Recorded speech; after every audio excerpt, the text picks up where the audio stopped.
The story begins in a restricted area in a camp in the middle of the forest. The guy's lying on the ground with blood on his shirt. In front of him, a bunch of people are dead. Desperate, he says that there's something inside this yellow dust. The outline of something approaches the guy, drawing a gigantic sword completely bathed in red with a few bells on the tip. The boy begs for help, but at that very moment, a strange creature leaps out of the bushes and grabs his foot. The guy is dragged into the smoke, leaving a trail behind. Some time later, his body is found dead. A group of friends looks at him, commenting that he shouldn't have been wandering around there. The one with glasses complains that now they'll have to mark it as a casualty, while the one with black hair says that, judging by the footprints, they'll have to start working before it's too late. That's when the beautiful one hears the sound of water beside her. The three turn around and she starts moving with her hand in her pocket. She pulls out a knife and makes a cut on her hand. The blade becomes bathed and then her blood seems to interact with the sword, beginning to flow up her arm. The one with glasses then points to the dust and says it's coming. The girl takes a step forward and responds that she'll handle it. That little knife appears to have absorbed her entire arm and has now turned into a massive sword.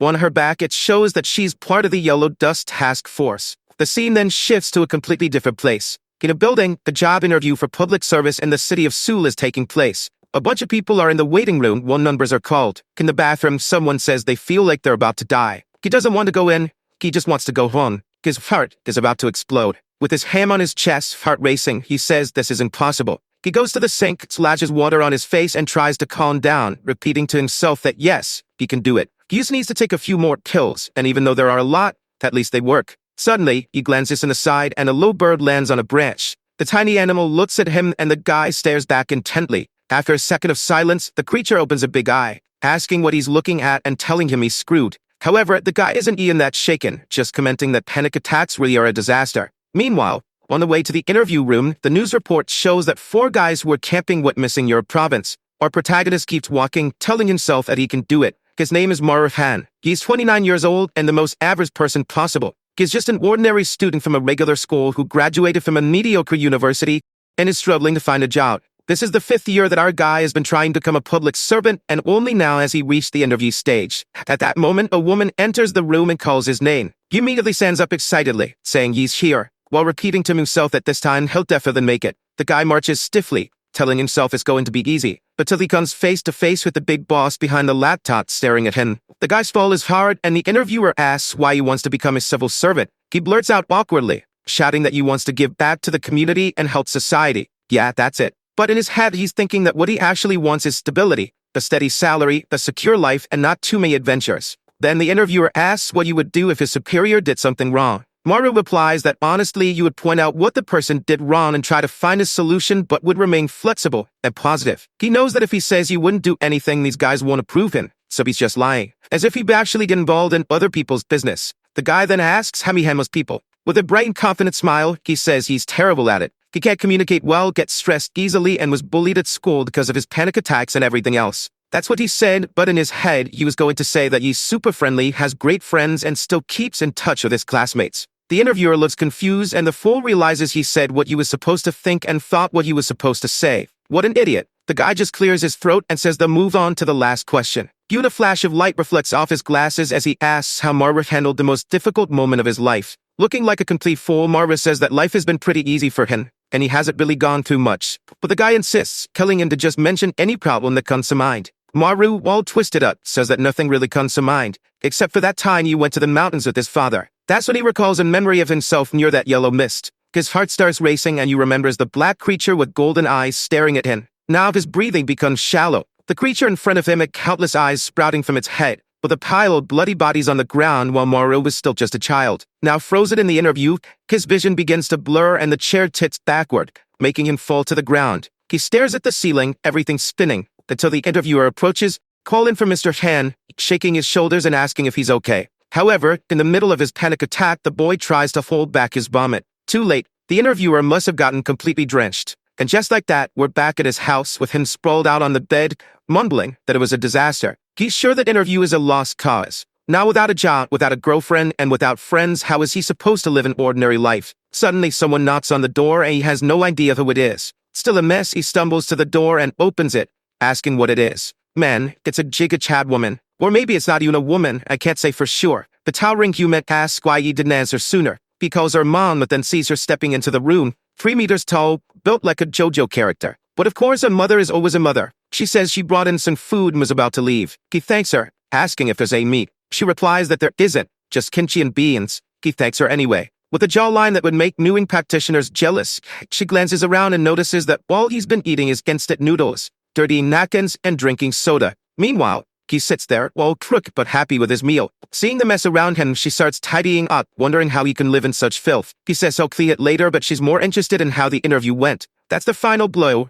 Now the poor guy slunks to the floor, completely defeated. He mutters to himself that there's no way he's telling her he vomited on the interviewer. His mother crosses her arms and smacks his back, saying that if he can't even pass this one, there's no point in worrying. While he suffers, she keeps cleaning. A while later, she even hands him some pocket money. He's moved by her kindness but refuses, saying that he's an adult now and needs to work. But man, she just stretches out her massive arm, activating every muscle, and he immediately accepts. She scratches her gigantic chin and comments that if he failed the interview, then his shaman must have been right. She then tells him that he has to visit the mountain. For a moment he looks terrified, but in the next we're already there. The sun is blazing and the guy is wearing a sweater and pants. Now that's a true otaku. As he wonders how many years it's been, he realizes he never imagined he'd be back here, standing in front of the mountain where everything happened. But then he remembers that his mother spoke with an excellent shaman, consulting about why he couldn't land a job. The shaman's response was that it wasn't due to his panic attacks or ADHD. It was because his father, who died 20 years ago and mysteriously disappeared, had left a barrier on his soul that needed to be cleansed.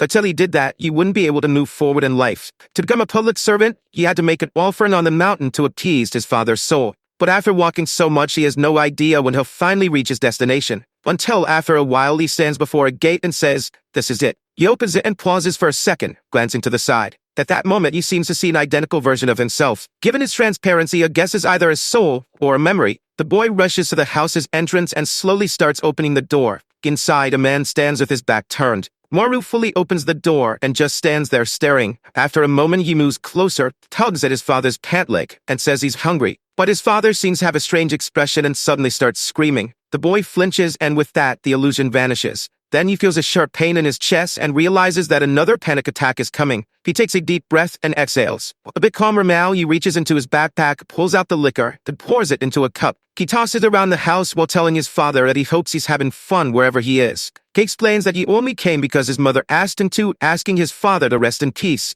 That's why he's there, to offer prayers to the spirits of the mountain. He recounts that after his father passed, his mother worked tirelessly so he could grow up and find a job. As he performs the prayer and offering, that yellow dust starts creeping in. Maru wonders if all this smoke is because there's a fire in the mountain. He starts running, reminding himself that safety comes first. But then he hears a strange voice echoing, repeating, "Safety first." He wonders if it was just an echo and looks back. Within the yellow mist, a figure emerges. "Man, you've seen this before, so why are you still standing there?" A bloated-bellied, burst-headed monster appears, repeating, "Safety first." Poor Maru has so many hallucinations that he assumes it's just another one. He wipes his eyes, expecting it to disappear. But whenever it is, it keeps approaching him. He knows something is wrong and that he'd better start running. But then something pierces through his stomach. Already on his knees, he wonders if this is how he's going to die. Spending his whole life studying, struggling to get a job, and never even getting to enjoy anything. On the other hand, at least if he dies, you won't have to worry about work or bills anymore. He smirks, saying that he knows no one will care. But then he remembers his Giga Chad mother. She always worked hard, supported him no matter what, and was happy just to see her son doing well.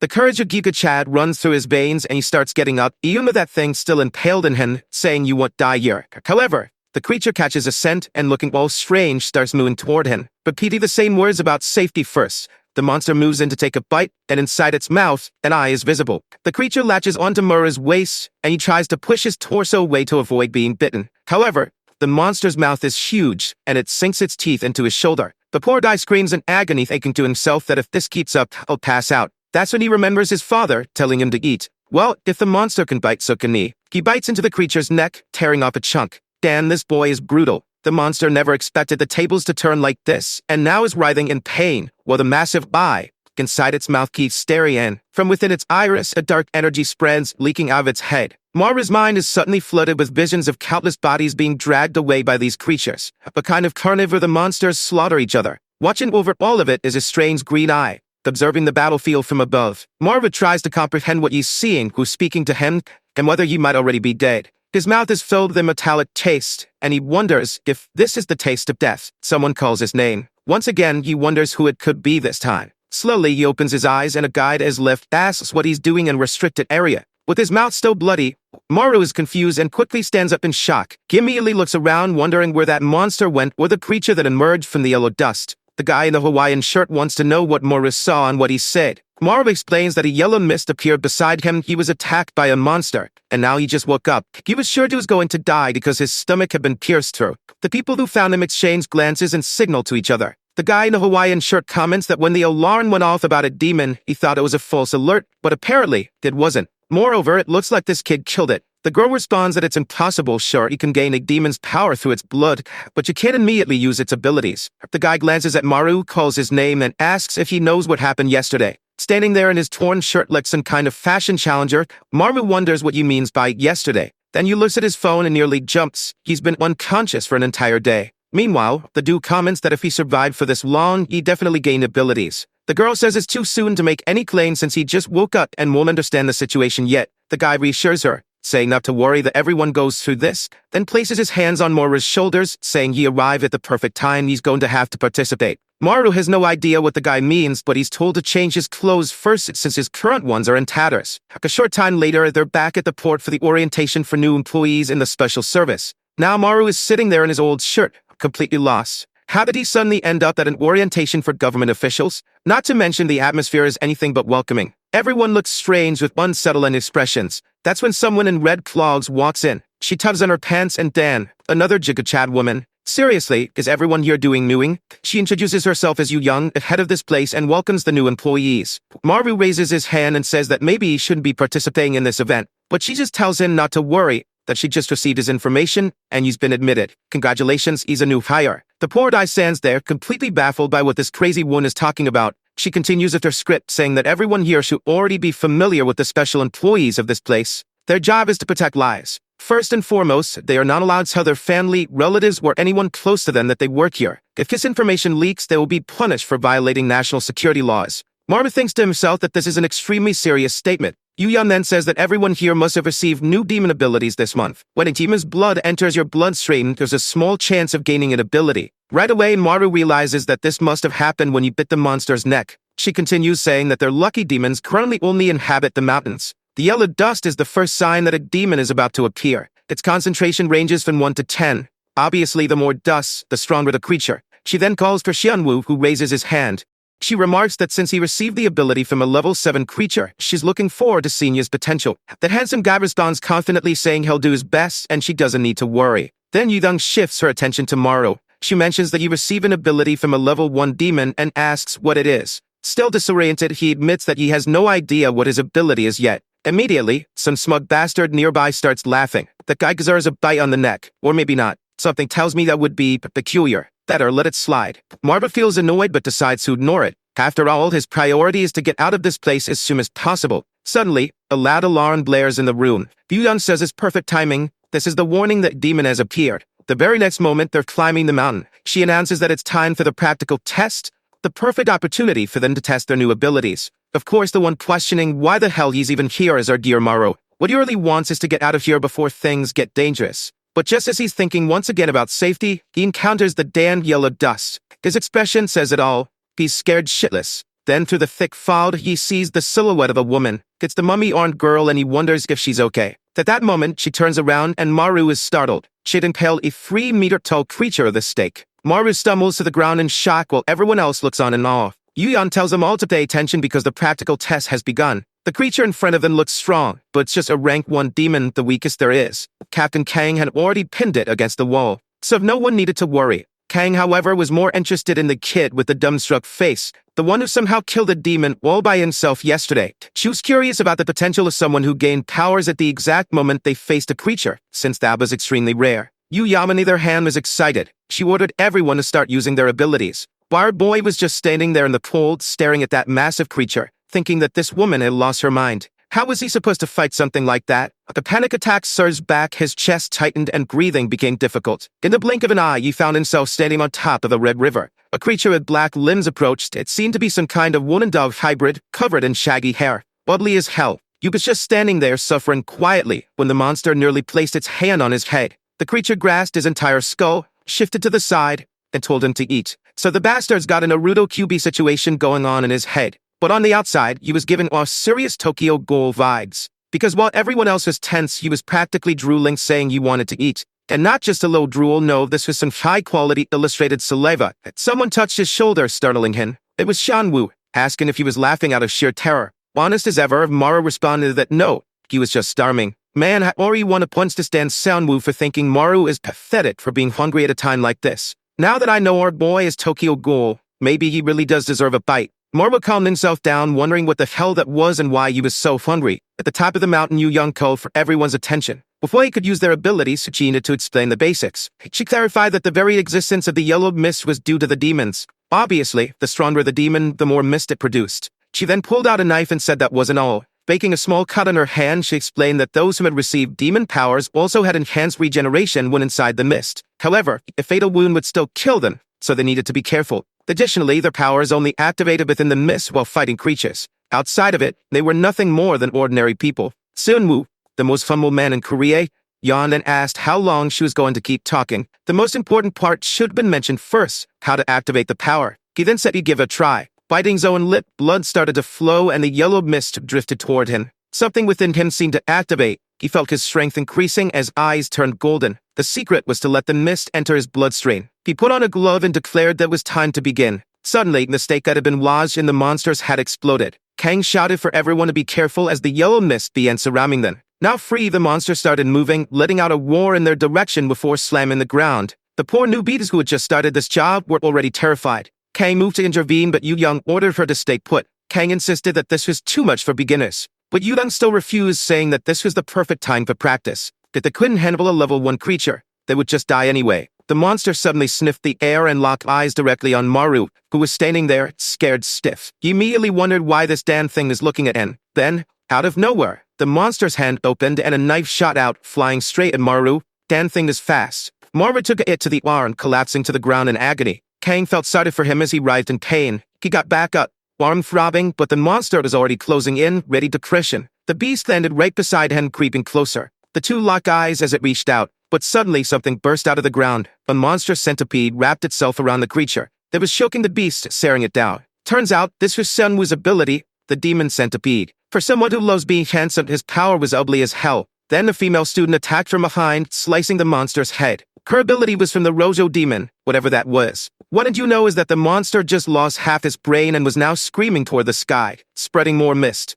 The girl smirked, saying at least they had won. But then the yellow mist swirled back into the monster's head, restoring it completely. Now the idiots realized that the creature's regeneration was also insanely powerful. The monster grabbed the centipede and yanked it from Sunwoo's neck. Since it was connected to his arm, the creature used it like a whip, fleeing Shanwoo into the girl. Then it pulled Sunwoo back in, squeezing him tight. This thing was petty. Opening its massive mouth, it prepared to take a bite, when suddenly, something snapped inside its glove. The monster's neck twisted violently, and it let go of Shanwoo. Now it made sense. Stanmu wasn't just some flashy dude. The bastard was stylish. He had the ability of the temple demon. Apparently, when he broke his own bones, he could break the monster's too. The creature lunged at him, but Shanwoo took off his glove and shattered his own wrist, telling it to die. With that, the monster's entire neck twisted. It exploded. Its body collapsed to the ground, leaving its head at his feet like a soccer ball. Shanwoo explained that once a demon's head was severed, it could no longer emit or absorb mist. So that was it. The rest of the trainees were left stunned. He commented that it was a good chance to test something new.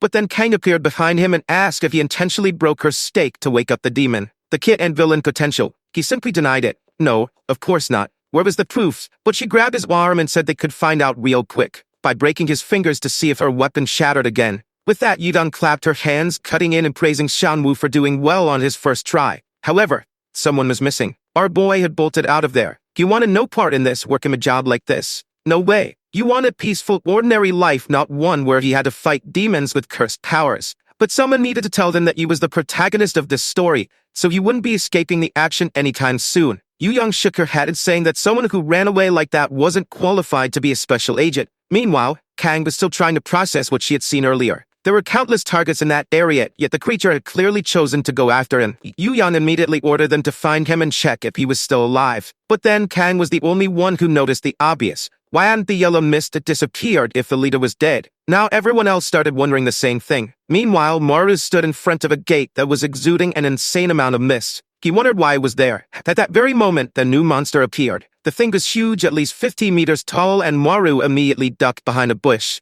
Why him again? Of all people, why did he, the one most desperate to escape, have to run into something like this? He took another peek to see if Ed vanished, but nope, the monster was right behind him. Just then, the TikToker with the dyed hair called for Kang Chana. Yeah, that's her name, folks. She asked what was going on, and he said he had received an alert from headquarters. A level 3 demon had been detected in the area. Yuyan found it odd. Demons didn't usually show up one after another like this. Kang wanted to know where, and well, he could already guess, couldn't he? Our boy was running for his life through the restricted area, skidding across the ground, shouting for help, until he tripped over a rock and face planted. He got up and spotted that same house, his father's house. At least he knew this place and where to hide. He dashed to a house with an iron door and slipped behind it, panting, wondering what the hell that thing was. He peeked through a gap, reassuring himself that there was no way the monster would fall in this far. Of course, it was right there. Why the hell was this thing so obsessed with him? Not to mention he had no idea what those things floating around its head were. Just then, he heard the sound of the gate opening. An old man stepped inside, calling out for someone and wondering why there was so much yellow mist in the air. The old guy's cataracts were bad. You couldn't even see the 15-meter-tall monster standing right in front of him. Meanwhile, the creature was grinning, ready to devour him. Mora knew he had to do something to save this old man before he got killed. The problem?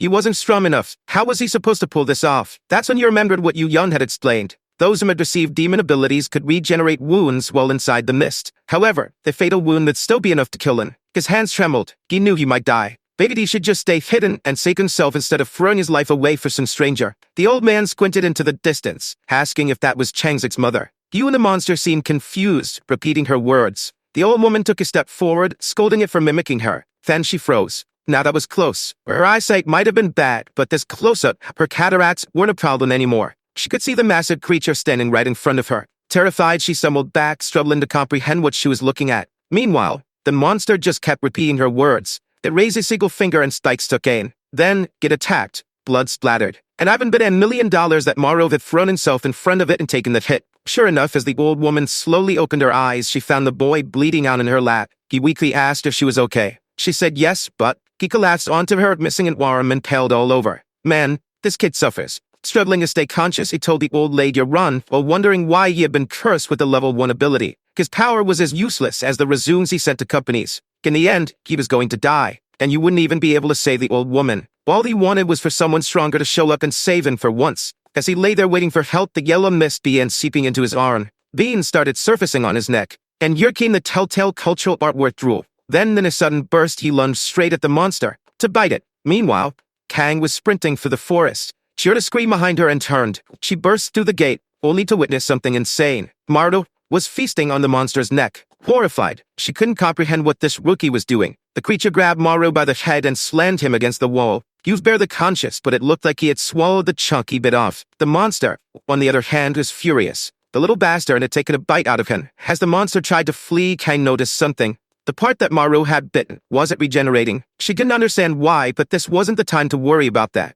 She charged at the monster, leaping high and grabbing one of its crystals. With that, she activated her steel demon ability, transforming the crystal into a sword. The monster roared, curling spikes at her. She turned just in time, and reflected them all with the blade. The creature was forced to defend itself against his attack. But now, she was right in front of it, deadly, beautiful. With a precise vertical slash, the creature was split in half, and with that, it crumbled into dust. The battle was finally over. Blood rained over the scene, drenching the area in red. She approached the old woman, asking if she was okay. The woman seemed to have fainted. Moments later, she suddenly woke up, confused. Kang, not completely clean, probably because the blood had turned to dust, casually reassured her, saying that a wild boar had passed through. That was all. The old woman muttered that boars often passed by around here. Kang assured her not to worry. She would handle the problem. The woman thanked her for her hard work and returned phone. Kang's expression changed immediately. She turned toward Maru, determined to find out what this kid was. She'd never heard of someone with a level 1 ability regenerating an entire warren out of nowhere. In theory, his ability should have been weak. Cut to.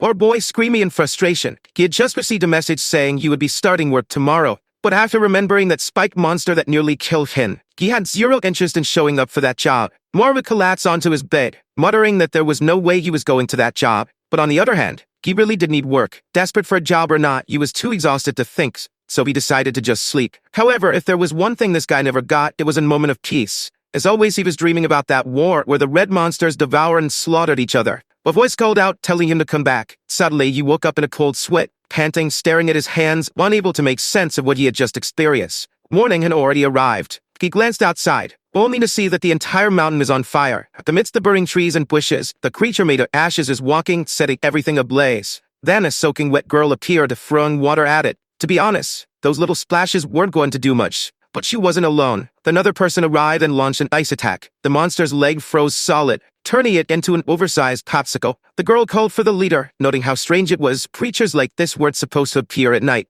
But the guy told her not to worry about that yet. First, they had to stop the fire from spreading. The monster was beginning to melt the ice. He pulled out 2 swords, saying he would take care of it. He charged toward the creature. But right at that moment, something emerged from his forehead. The sinister eye opened, issuing a command. Bring that person. Instantly, the monster broke free. The captain and the creature closed in on each other. One prepared to slash, the other about to throw a punch. At the very least, the guy managed to block, but even then, he was sent flying into a tree, crashing hard against it. He was wrecked. The soaking wet girl called for the leader, panicked. But the creature punched down and a cauldron formed on its back. While the BN is still out, and the captain realized that the monster was getting bigger and stronger. Meanwhile, at headquarters in Seoul, the monitors were flashing red, blaring emergency alerts. Yuyeon demanded a status report. With all these warning signals, it was obvious things were going south fast. A staff member reported that 20 mountains were under attack simultaneously. The way these creatures were appearing had suddenly changed. This had only started happening this week, but no one knew why. One of the staff members interrupted it, saying they were getting an urgent call from Busan. Yuyeon answered, asking what the issue was. Am was immediately greeted with, "Hey, big sis." The caller was Ba Myeon-sik, director of the Busan division. He wanted to know what she was planning to visit his city. She sighed, greeted him, then told him to get to the point. That's when he explained what was happening. There had been a portal open for 3 days straight. Yeom was stunned. How is that even possible? Reachers just kept pouring out. The team in charge of the area was exhausted, fighting non-stop with no end in sight. Yeon asked why the portal wasn't closing, and they identified the cause. Myeon-sik said that the monster they were dealing with just kept repeating the same thing over and over. They even sent a girl with interpreter abilities to figure it out. The monster's message: bring that person. As the creature continued rampaging, Yeon asked who exactly this person was. Myeon-sik admitted that was the problem. They had no idea. He didn't know who it was, but whoever it was needed to show it fast. Yeon then made a call to someone, a helicopter. The guide picked up, asking what the problem was. She quickly explained the situation on the mountain. Without hesitation, the guy stepped to the edge of the helicopter and simply said, "I'm on my way." He told her he'd call back once he had handled things. And with that, he leaped, plunging through the air like a shooting star. On his way down, he passed through a wave of yellow mist. This guy had zero fear. Then, all of a sudden, he activated spatial inversion, suspending himself midair. He landed gracefully on top of the gate. The people below were shocked. Who was this lunatic who just dropped in and out of nowhere? One of the women yelled for him to get down. It was dangerous. Meanwhile, the red-hooded demon grinned, seemingly pleased by his arrival. It lunged at the woman, aiming for a piercing kick. She barely managed to dodge. The problem was, now the monster was right above her. She had no way to escape. But then, the newcomer reached into thin air, opened his spatial tear, and ripped out the monster's entire spinal column. The creature froze in shock. He casually congratulated everyone for their hard work, saying they could rest now. For here on out, you would hem of things. The captain was thrilled, but the girl wanted to know, who was this guy? The captain explained, this was the first ever special ability user, the founder of the task force. The guy stretched, placed a hand on the ground and said, let's get this over with. Here's the strongest demon ability user. Director John Yeldo. Purple lines spread across the ground, reaching toward the mist. They rose, higher, higher, until they towered above the moon itself. From afar, everyone saw it, wondering what the hell that thing was. The guy with glasses admitted he had never seen this in person before. But in theory, this was the most powerful spatial ability in existence. John was carving a path straight into the yellow mist. Meanwhile, back on the burning mountain, the magma monster had grown even larger, and the ice-water dew couldn't hold out any longer. The girl had collapsed. The guy called for her to get up, or they were both going to die. The lava beast charged again. The ice user desperately raised a barrier, but the monster smashed through it, sending him flying. They kept attacking, hammering him repeatedly, until his shield shattered. He crashed to the ground, gasping for breath. He knew this was it. This was how he was going to die. But then, a rift appeared behind the monster. John yanked the beast's head through it, hurling the entire thing away. The explosion sent crows scattering through the sky. John declared that it was time to take care of this monster. Not just this one, but all of them. He activated every single rift unit. Across Gangwon province, a boy was being trampled by a monster. The creature spoke something in a strange tone, then stabbed him in the chest. But at that moment, a rift opened behind it, and the beast was dragged inside. Whilst all the mountain is under attack, the same thing started happening. The monsters were being pulled into the same place. On the one hand, this was good. Now they were all concentrated. On the other hand, this was extremely dangerous. One of the staff members noted that the danger signals were disappearing, and the director calmly stated that this just meant he had arrived safely. The good news? Jum's plan worked, and now all the monsters were in one place. The bad news? Jum's plan worked, and now all the monsters were in one place. But John was thrilled. Now it was time to begin. The demon screeched and charged toward him, but even surrounded he simply pointed at one and tore open a spatial rift. Then, with the grace of a ballet dancer, he executed a Michael Jackson spin, slicing in every direction at once. Demon heads flew into the air while the rest of the squad watched in disbelief. They had never seen someone this powerful before. John then approached the magma creature and called for the translator. He told her to handle this. Then he asked the monster why all of them had suddenly become so agitated this week. The translator relayed the answer. Bring that person. John frowned. He asked, who is this person? The monster simply repeated the question. The translator reported that the creature was just copying what John had said. Without hesitation, John slammed the monster into the ground. If that's the case, he said, then we'll just keep killing them until they stop coming. Now drenched in blood, he turned his attention to the gate. Once again, he placed his hand on the ground and opened a spatial void beneath it. The entire area was absorbed. Honestly, that was an efficient way to handle things. One of the squad members in the background sighed in relief, saying she felt safer knowing they had someone like John to rely on. In a single moment, he deactivated his power, and the gate was gone. The next day, back at headquarters, Yu Yun entered the office and immediately asked John what he had done with the portal. He casually explained that it was inside his black void and that he was exhausted from the effort. But the insufferable woman just told him he should handle everything as he always did. John groaned, saying that he had limits too. It wasn't like he could run the entire organization by himself. He turned on the TV, saying that he understood, but he had already gathered the information she asked for. The screen displayed photos of all the new recruits. Yu Yun wanted to know why he was so interested in them. He explained that he was trying to understand what the demons wanted. Not only that, he wanted to figure out why the demons wanted in. Amidst the endless pile of monstrous bodies, there was a single gigantic woman's corpse. That same green eye was watching, so repeating its message, bring him. Meanwhile, Mora's first day on the job, Moro arrived at work. His mother had cried when she found out he got a government job. He couldn't give her any details, but she was so happy that he simply couldn't refuse. The moment he arrived, he was immediately greeted by a Hawaiian shirt guy, who bluntly asked why the hell he came back. The guy shook his head, saying he didn't want a coward on his team. Maru only smelled the reek of alcohol. The actual boss greeted them, and Xianwu, still fuming, immediately said he didn't want to be here. He wanted to be transferred to the main city, but the leader just shrugged, saying he had no idea why a level 7 had been sent to this place either. Clearly, it was some kind of issue with him. Either way, both of them were welcome to Gangwa's team. Maru wondered what exactly he'd be doing here when there were demons to hunt. As soon as the leader opened the door, Maru saw everyone in the office killing zombies and dissecting creatures. But then, reality hit. There was just an ordinary office like any other. The guy in the Hawaiian shirt introduced himself as Go Diokman, the team leader. The girl with glasses was Yoon Ju-won, who had 7 years of experience.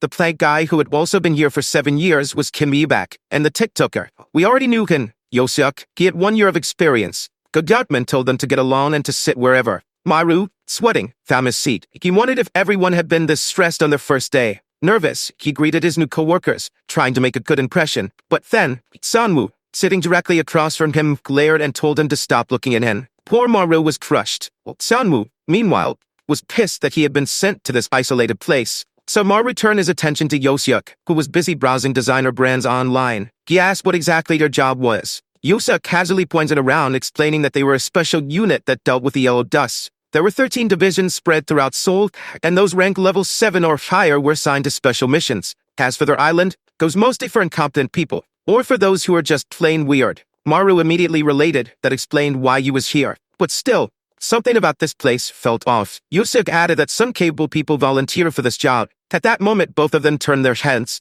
and Dan, that girl, trained hard. Maru, feeling awkward, straightened up, but she stared right at him. Ju-won told her she should go home after her shift at the station, but she just sat down, saying she had no reason to go home anyway. Kang Chana watched all of this unfold, quietly observing the fact that Maru had ended up here. Something strange had happened. She had woken up with no memory of the previous day. Meanwhile, Maru was shocked to learn that you would be getting hazard pay. The salary was good, but the fact that hazard pay existed made it very clear that his life was constantly in danger. Then, Yoseok mentioned that it was 5 times the normal salary. Maru's expression completely changed. That was a lot of money. Yoseok, annoyed, told him to stop bothering him. He was busy. Maru, meanwhile, was just wondering what the hell he was supposed to do in this place. Time passed. He was getting used to things. You never imagined he'd land such an easy job that paid so much. Then Go Diokman stretched, announcing that the workday was over. He approached the 2 newbies, asking if they had any difficulties or questions. Xianwu simply said no. Maru, however, had one question. He wanted to know where demons actually came from and why they existed. Go Diokman just shrugged. Nobody knew.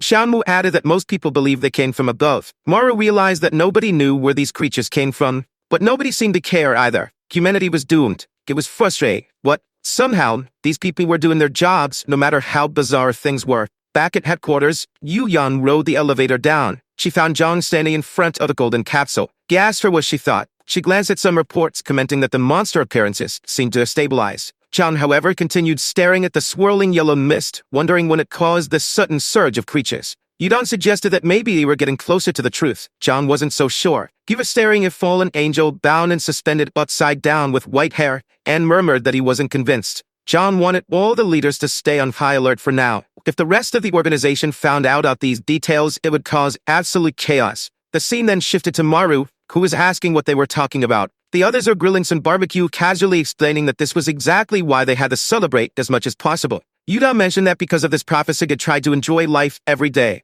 Confused, Maru asked them to actually explain what was going on. Hu Dakban finally answered. There was a prophecy that, in 1 year, demons would start raining from the sky. Countless portals would open all over the world, and the earth would be drenched in blood. Maru immediately thought that sounded insanely terrifying. Go Dakman told him to keep that information secret. It was a very classified secret. Meanwhile, Yudam encouraged everyone to drink until they vomited. Yusuf wanted to go home, and Kang Shana warned them to be careful, since they had work tomorrow. Apparently, Xianwu's biggest weakness was alcohol. He was already wasted and passed out. Maru, however, kept telling everyone to stop drinking while wondering why no one seemed to be scared about this apocalypse prophecy. At that exact moment, a golden light shone above the mountain. A gate opened in the sky. Yellow dust began pouring out. Countless hands emerged from within. The moment the first bald-headed monster began appearing, everyone's phones blared with an emergency alert. Young sighed, disappointed, complaining that nighttime disasters were annoying because she just wanted some time to relax. Meanwhile, Kang Chana stood up, saying she'd be back soon.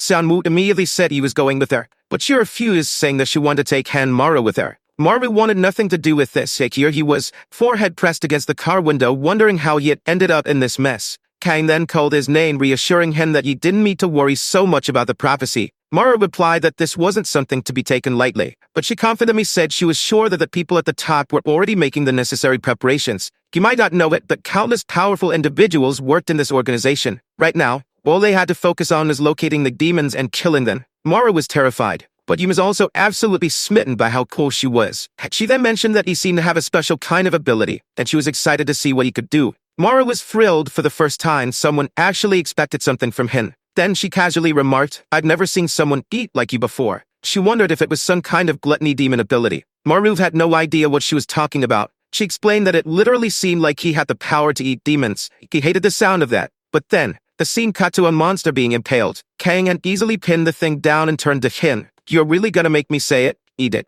B-May, she explained that his ability seemed to prevent regeneration, so she wanted to see it in action. It was time for him to take a bite. Maru hesitated, ripping the monster's tentacle. At this point, he figured he might as well do his job. The creature was disgusting, but he told himself to just think of it as eating octopus at a restaurant. He leaned in, teeth bared, but barely nibbled. Kang scolded him, telling him to actually put some effort into it. He needed to bite like he meant it. Maru sighed, said he understood, and reluctantly started chewing. The next day, back at the office, Maru was dying. His entire body ached. Xianwu immediately smirked and said he heard that Maru threw up yesterday. What an idiot. Maru didn't even care. He just asked Xianwu what exactly he expected from him. Xianwu scoffed. Someone like him should have never been sent here. They should assign someone actually useful. He should be grateful that Commander Kang had even the slightest interest in his ability. Then he walked off, flat out calling Maru useless trash. Maru was completely roasted. But to be fair, the guy had a point. He needed to wake up and start trying harder. That was when the alarm rang. Kang stood up, about to call his name. But Maru was in the bathroom, hands on his face, trying to figure out how he was going to get used to eating monsters. He had an ability, which was good, but his ability was to eat monsters, which was not good. As he walked down the hallway, he suddenly ran into Kang, and nearly had a heart attack. His soul practically left his body. She raised an eyebrow and asked if he had been hiding in the bathroom. Maru admitted that yes, he had heard the alarm, but he got food poisoning after biting that creature. Kang sighed, lowering her head. "So you're really not suited for this job," she muttered. She explained that he didn't have to work for the government just because he had a special power. There was another option. He could just sign a contract stating that he wouldn't talk about this to anyone. Then he could live his life under constant surveillance for the rest of his days. Maru was shocked. He thought the alternative would be a little easier than that. Kay added that this was better than dying on the battlefield. People with his level of mental fortitude usually didn't last very long. The way he was acting, he could easily be sent on a mission to save someone and end up letting them die because of a mistake. If you really couldn't do this, you needed to leave the job now. Kang leaned in real close and said, "We don't meet people who are useless." Dan, poor Maru, you got roasted everywhere you went. Meanwhile, at the office, Kang figured that Maru had probably given up. You'd think this was the start of his motivation arc. But no, he was standing on a bridge, actually happy for once. Maybe he really wasn't cut out for this. Maybe living under surveillance was better than dying in battle. Poor guy had no idea he was the protagonist of this story. Ming escape was impossible. Right at that moment his phone rang. It was his mother. He picked up, already thinking about how he didn't want to keep fighting monsters. He answered with a, "Hey, what are you up to?" She told him she was on a hiking trip to Enwang Mountain. Maru froze. They put a hand over his face and groaned. Had me already told her to stop climbing mountains. But then, the call quality suddenly worsened. His mother paused, confused, asking why there was so much yellow dust in the air. Instantly, his heart dropped. The call cut off. Oh hell no. Now the motivation arc was kicking in. Enwang Mountain, the security team. The security team was already on site, preparing to deal with a demon. The guards stood frozen, unsure of what to do. One of them glanced up. Ken saw a creature perched in a tree, gnawing on a human arm. A crystal gleamed on its forehead. It smiled at them. Meanwhile, Maru was sprinting toward the mountain. Seconds later, everyone on the security team was already dead. The level 5 demon was devouring the new recruits, and no one is left to stop it. But then, a heavyset woman, the regional leader, arrived. She activated her duplication ability and told the survivors to call for backup while she stole the monster. One of them ran to use the landline. Since phones didn't work in this area, it was their only option. Back at headquarters, Yu Yang received the emergency request and immediately started coordinating the response. She explained that civilians were in immediate danger. If that level 5 demon made it down to the city, it would be a massacre. They were running out of time. Everyone needed to move now. Meanwhile, Maru arrives. But guess who was already there? Maru. He jumped out of a taxi, sprinting full speed toward the entrance. He reached the hiking tour group and frantically looked around for his mother. Not seeing her, he asked one of the guides to let him through. His mother was inside. The guide refused, saying it was too dangerous. There were wild animals in the area. Wild animals, my ass. Maru knew the truth. There wasn't animals, it was demons. While the guards were busy securing the main entrance, he was already climbing the mountain from the other side. It was the fastest road up. As he climbed, he prayed that his mother was safe. Deep in the mist, amidst the thick yellow mist, someone was struggling with a twisted ankle. There was Jika Chadman. She casually bent down, told the injured woman to climb on her back, and carried her. Then, she paused, noticing something moving in the fog. "What is that?" she muttered. A hand reached for her. Them own. Maru arrived, panicked. His mother turned in shock. "How the hell did you find me?" He explained that he had seen her social media post. She wanted to ask about his new government job, but he brushed it off. Not important right now. The other woman smiled, saying, "Oh, so this is the son you were talking about? I'm so happy for you. A government job is a big deal." Mara's mother beamed. "Yes, now all I have to do is find him a wife, but he's not very popular with girls." Mara sighed. "Can we focus here? We need to leave. Now." Then, he felt something. The demon was right above him. He looked up and locked eyes with it. Instantly, his panic attack hit. His breathing staggered. He couldn't move. Every time he saw a demon, this happened. How the hell was he supposed to protect his mother like this? The attack. From below, the injured woman noticed something was wrong. "Hey, that boy looks weird." Marva's mother suddenly screamed his name. The demon turned and Eliab at her. She reached out for her son, just as the demon lunged to grab her. Marvin dove forward, but tripped, tumbling down the slope like an idiot. Too late. The demon is about to bite down on his mother. Marva screamed. But then, a surprise attack. The demon collapsed, its back bleeding. Maru, confused, stared at the creature. Where did those knives in its back come from? His mother freaked out. What the hell is that? Then she noticed something on her son's head. Maru looked up and realized the knives were his. Oh shit, he had absorbed the power of a demon he had eaten. He suddenly remembered. One of the creatures he fought had this exact ability. Then he felt something weird in his back, and another knife formed. Holy shit, he could control it. That meant his power wasn't just stopping regeneration. He could steal abilities. He smirked. Alright, let's see what this power can do. The demon was already down, crawling away. It was weaker than he expected. That was weird. Why was everyone on the mountain struggling against something this weak? Meanwhile, a different part of the mountain, a wounded soldier was slumped against the fence. 2 agents from headquarters approached him. "Are you alright?" Shaking, the man stammered. "The demon, it was terrifying. It destroyed my team." One of the agents rubbed his chin, doubtful. "That's hard to believe. The leader of this region is a level 7 user." Another agent, slick back hair, asked, "What ability did the level 5 demon have?" The soldier answered, "It had the mirror ability." Mara's real problem. At that moment, something shimmered on the demon's back. Mara's eyes widened. The attack he just used had been copied. Before he could react, the demon attacked. Its crystals impaled him all over his body. But Maru wasn't panicking. He was just shocked. "That bastard copied me." The demon slowly advanced, its forehead gleaming like a mirror. Maru immediately realized this is a reflection-based ability. The monster mimicked his movements. If he attacked, it would strike back the exact same way. Then behind him, his mother cried out in pain. He turned. Her knee was bleeding. She was worried about his injuries, but he only cared about her ability to heal. He lifted his shirt to show his wounds. Don't worry, I'm fine. His abs were chiseled. Giga Chad DNA activated. Now he knew. If he wanted to protect his mother, he had to kill this thing. He turned to her. Hide. I'll take care of this. His mother looked scared, but he turned around and spoke firmly. He was a public servant who protected civilians. He would take care of this in a second, and be right back. He launched himself at the monster, grabbed it by the waist, and hurled it off the mountaintop, taking it down with him. His mother screamed as crows scattered into the sky. Maru managed to land on a higher ledge while the creature tumbled down below. He got up, body aching, regenerating little by little. For now, his priority was to keep the demon as far from his mother as possible. If he bought enough time, the mountain team would arrive to handle the situation and everything would turn out fine. But the two agents who had just arrived for headquarters ran into something much worse. It wasn't just a single level 5 creature. There were many invading. A horde of monsters stood there staring while one of the agents looked around, trying to understand why they all looked so similar. The bald agent muttered that the mountain leader had a duplication ability, meaning she had been copied. He knew he had to destroy the original body. The problem is figuring out which one it was. The other agent, completely unfazed, just grinned and said it didn't matter. He just needed to kill all of them. He lunged forward and punched the ground, creating a shockwave that sent the creatures flying. The bald agent sighed, thinking his partner was truly an idiot. But you were sure of one thing, based on how the clones were fighting, the original wasn't here. There was obviously the one absorbing yellow dust, just below Maru. Maru realized that this damn thing was regenerating as fast as he was. The problem was, he was starting to get exhausted from having to heal constantly. Then a voice spoke. What's wrong, Maru? His stomach dropped. The demon had copied his mother's voice. Maru snapped. Don't do that. He yelled and threw knives at it. But his aim was terrible. He muttered that controlling someone else's ability wasn't as easy as it seemed. Meanwhile, the creature calmly formed a crystal and launched it straight into his shoulder. That just pissed him off even more. This time, he unleashed an entire barrage of knives. One direct hit to the monster's shoulder. Maru cheered. But then, the creature grunted, shook his body,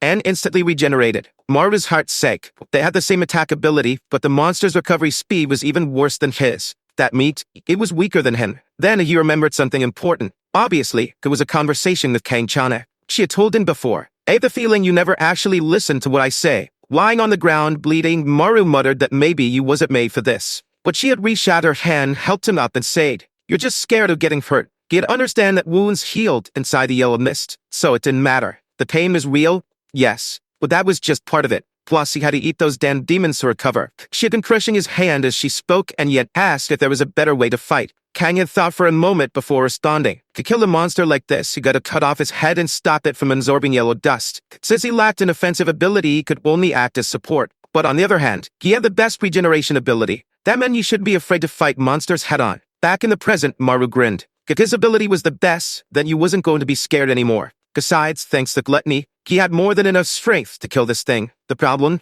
He still couldn't aim properly. Landing a precise hit on the neck would be difficult. Meanwhile, the monster kept mocking him in his mother's voice. What's wrong, Maru? At that moment, Maru made a decision. If he couldn't aim, then there was only one solution. He threw another crystal at the demon. It dodged. But when it looked up again, Maru was already midair, charging toward it. The creature had no time to react. It could unleash yellow mist, trying to block him.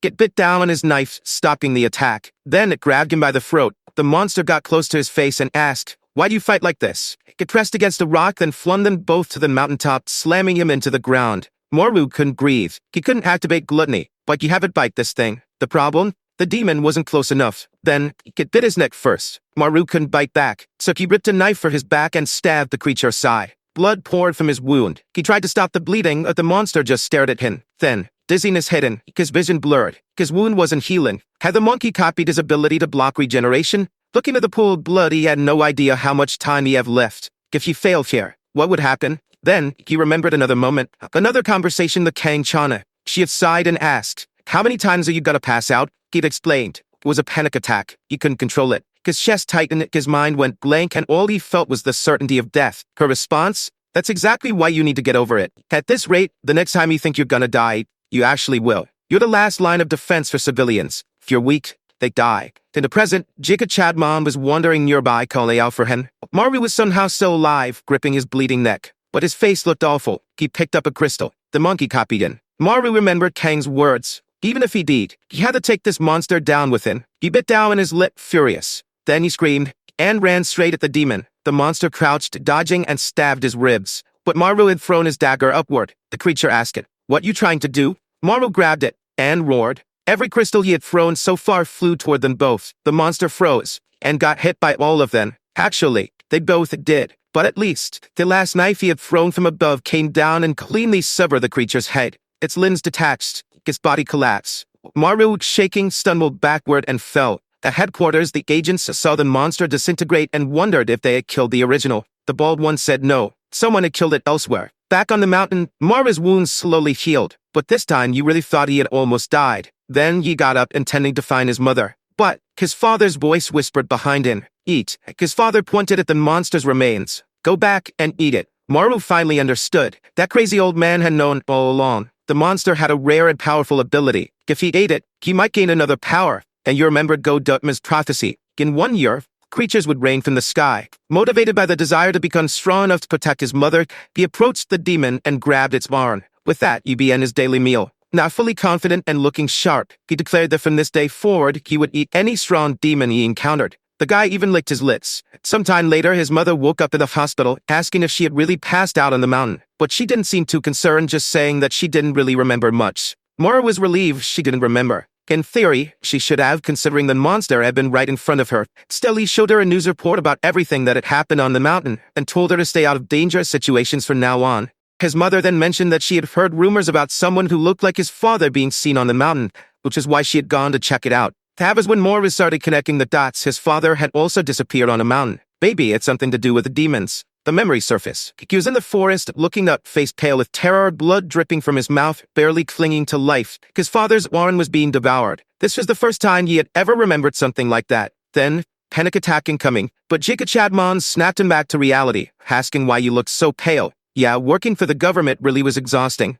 Still looking a little shaky, he told her not to worry. He was getting used to it. Back at work, someone called out, "Officer Marufan." He'd been hiding, trying to keep a low profile, but now he awkwardly stepped forward, greeting everyone. Joan immediately asked him what happened yesterday and why he had disappeared without saying anything. Xianwu scoffed. "'Cause it obvious." The coward got scared and ran away. Instead of explaining that he had left to save his mother, Mari just apologized. Meanwhile, Kang Chana, who somehow kept getting more stunning every day, casually spoke up. He was sick, so I gave him the day off. Mara blinked. Why was she covering for him? She was just staring at him as if silently telling him, "Don't say anything." Juan sighed and said Kang should have notified them about something like that. Kang apologized. Juan, however, wasn't letting it slide. He could just say sorry after making a mistake like that. Before the argument could escalate, the alarm went off. Kang immediately started changing into her gear. She said she was heading out to take down a level 2 demon. Then, out of nowhere, Wuru enthusiastically shouted, "I'm going too." The entire room fell silent. A while later, they were hiking up the mountain. On the way, Maru apologized for making her take the blame for his mistake.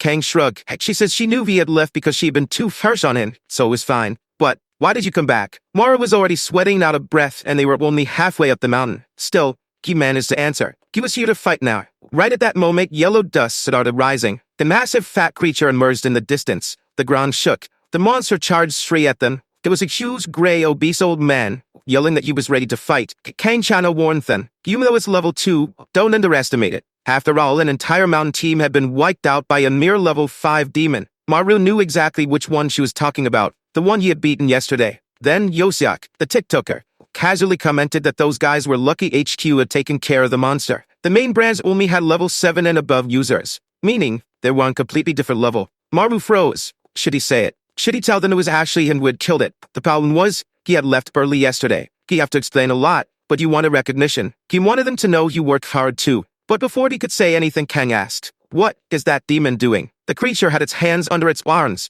scratching his armpits. Someone yelled for them to step back. Maru suddenly stepped forward and said, "No need, I'll handle this." Kang looked genuinely surprised. "Since when does a level 1 user think they can take on a level 2? Maru pointed at himself. "That level 1 user is me." He faced the demon, then slicked back his hair. Time to show how much he had evolved since killing the monster on the mountain. He mimicked the monster's movements, scratching his armpits. "I'm not a useless member of this team anymore." A horrific stench filled the air. The moment the monster sniffed, it screamed and ran away. "That's supposed to be my ability." Even Maru was disgusted by what he had done. Still, he rushed in for a fistfight. "I'm not losing to trash like this." He landed punches right in its stomach, making it stumble. Yosuk, meanwhile, covered his nose, saying this wasn't a fight. It was chemical warfare. Kane-chana was dizzy, barely standing. How could a level 7 be affected this badly? Naru kept flailing his arms, locked in a high-intensity slap battle with the monster. The creature wailed, realizing his own ability was working against it. Did vomit, collapsed, and passed out. Maru turned to the others, smiling. I won, right? They could not look impressed. Later, they all washed up in the river. Kane-chana, sitting nearby, kept watching Maru. Then she asked, so you really can absorb demon abilities through gluttony? Maru nodded, explaining that the last demon ye ate had the ability to reflect attacks. Yusuf mocked him. Oh, so that's what your whole dramatic speech is for. All that build-up for that? Maru felt a little embarrassed, but Kane just shrugged. It doesn't matter. You did well. You're improving. Maru blushed, until she ruined the moment by adding, but honestly, you're still disgusting for having to eat those things. Humiliating. They left soon after, saying they needed to check for more demons. Maru sat there, wondering, why did I have to get stuck with that monster? Why can't I ever look cool? Then someone appeared behind him. Are you Maru-han? Maru froze, covering his face. Who are you? It was Jean. You only had one question. Did you kill the level 5 demon on the mountain? Considering Maru was supposed to be a level 1 user, this was extremely strange. Maru, feeling awkward, answered yes. Jean smiled. I knew to take you to HQ in Seoul. Maru blinked. Wait, was this a promotion? John simply asked. You know what issue is, right? Maru nodded. As far as he knew, it was where the elite worked. So why was he being taken there? John, so smiling like a K-drama protagonist, said, because I recognize talent when I see it. Petition for the artist to spend less time drawing this guy and use that extra time on the ones you really care about. Back at headquarters, Yu Young was questioning the director about why he had delayed the meeting. He explained that a new recruit had caught his attention. She immediately asked if he was talking about his son, the kid named Shanwoo. Whoa, so that's why I hated that bastard the moment I saw him. He's a nepotism hire. The director explained that the kid hadn't spoken to him since the divorce, but the person you was interested in wasn't him. It was another new recruit. Yu Young raised an eyebrow. You think the sudden appearance of high-level demons might be related to this recruit? He nodded. I have a feeling. Keep an eye on Gangway Island. The scene shifted to another portal of yellow dust. Inside what looked like a house, a small, twisted creature crouched in the shadows. Something that looked like a sickly, mutated gremlin. Back at the police station, Maru was grinning like an idiot, absolutely thrilled that he had been invited to work at headquarters. This was huge. Then reality hit in. But they were calling him there, that meant it was even more dangerous than here. He had to remember, safety first. Right now, you was in a beautifully peaceful workplace. Still, it felt damn good to be recognized by someone at the top of the top. Right then, Sanwoo was staring at him from across the room. Why have you been walking around with that stupid smile all day? It was obvious how much this arrogant asshole hated seeing a level 1 weakling enjoying an easy life in this office. But for once, War fought back. You're the incompetent one. You want to work at HQ, but you're not there, so you don't have the right to say anything. Sanwoo's face darkened. He stood up, fuming. Say that again. Like how he was gonna sit there and take moral lectures from someone who has the ability of stinky armpits. Maru froze. Where the hell leaked that information? He glanced around. Right as Yosef started typing away at his computer, pretending to be busy. Maru immediately knew. It was that bastard. Feeling the rage of 1,000 suns, he lunged. Yosok instantly ran for his life. Meanwhile, Go-Deokman was laughing his ass off and Juwon told everyone to stop bullying Maru. Maru sighed, relieved. Juwon, you really are a good person. Then she clapped her hands and said, at least you're not hiding in the bathroom anymore. Now you just stink a little. That's progress. Maru felt his soul leave his body. The embarrassment never ended. To make things worse, he hated how Kang was just indifferent to everything. Even after he helped her that day, he was still seen as useless here. He looked down at John's contact information. John had told him to send a message when he made a decision. Then Kang stood up and announced that a level 2 creature had appeared. Right then Sanwoo grabbed her arm and said, I'm going this time. He was bored out of his mind in this office and felt like he was going to explode if he stayed any longer. Then he turned to Maru. You're coming too. We need to work on team bonding. On the way to the mountain, the two of them were sweating under the brutal sun as they climbed. But when it came to hunting monsters, Sanwoo was more excited than we were when we first saw Kang-chana. Maru, on the other hand, didn't want to spend another second next to the psychopath. He wanted to finish this job and go home. Then Sanwoo stopped and said, this won't be as easy as you think. Maru followed his gaze. The entire house of Het was covered in yellow dust. Maru figured there must be more than one person inside. But Sanwoo ignored and walked ahead and told him to hurry up. The gate creaked open. Maru hesitated, staying at the edge. Something felt wrong. Inside the door, there was way too much yellow dust, enough for there to be a level 4 creature. They walked inside, and Maru muttered that they should turn back. These things could appear out of nowhere. But Xianwu kept walking forward. Then they reached a green door. Maru knew. The monster was right behind it. Xianwu turned the handle. Locked. Maru stepped in front of him. This is dangerous. We don't know what's inside. But Xianwu had already put on his gloves. If you don't want to open it, Well, just break it. He twists his pinky to open it.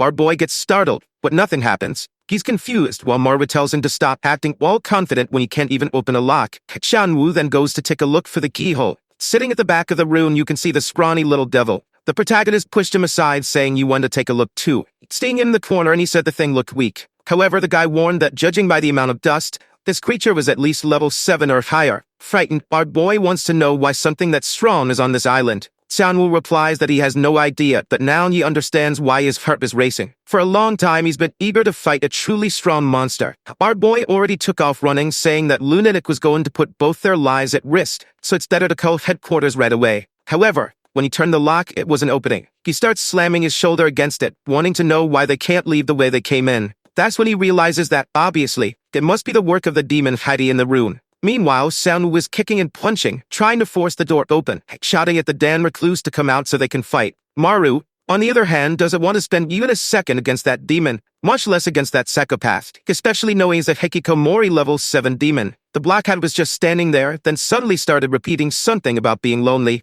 He kept saying lonely, lonely, while his face began to distort. Looking at his fingers, Sanwoo sees that his entire hand is already broken, yet the door didn't have a scratch on it. What the hell was this thing made of? Meanwhile, Maru is slamming a chair against the window, but unfortunately, even that isn't working. It seems that lonely creature's power was creating a trap house. At that moment, his heart starts to tighten. The situation triggers a panic attack, and he wonders if the office people are going to arrive anytime soon. 2 hours pass, and he's already furious, unsure if those bastards had just forgot about them. In an office, Diepman yells that they have a problem. Juwon looks around and says they really forgot about the training date in Busan. Everyone starts flipping through files and working, saying they're about to sort it out. Kang Chan slams the keyboard, gets up, runs, grabs the file, and hands it over to the guy. He thanks everyone for their hard work and says they'll see them tomorrow. Juwon sits on the couch and says that after hard work, they should enjoy a nice coffee and peace. Everyone relaxes for a second of peace. That's when they all wonder where those two had been for the past 3 hours. She facepalms, saying this is exactly why you shouldn't send a rookie alone. And strangely, she calls them on TikTok and tells Kang Chana and another guy to stay there. Thank God, as beautiful and wonderful as always,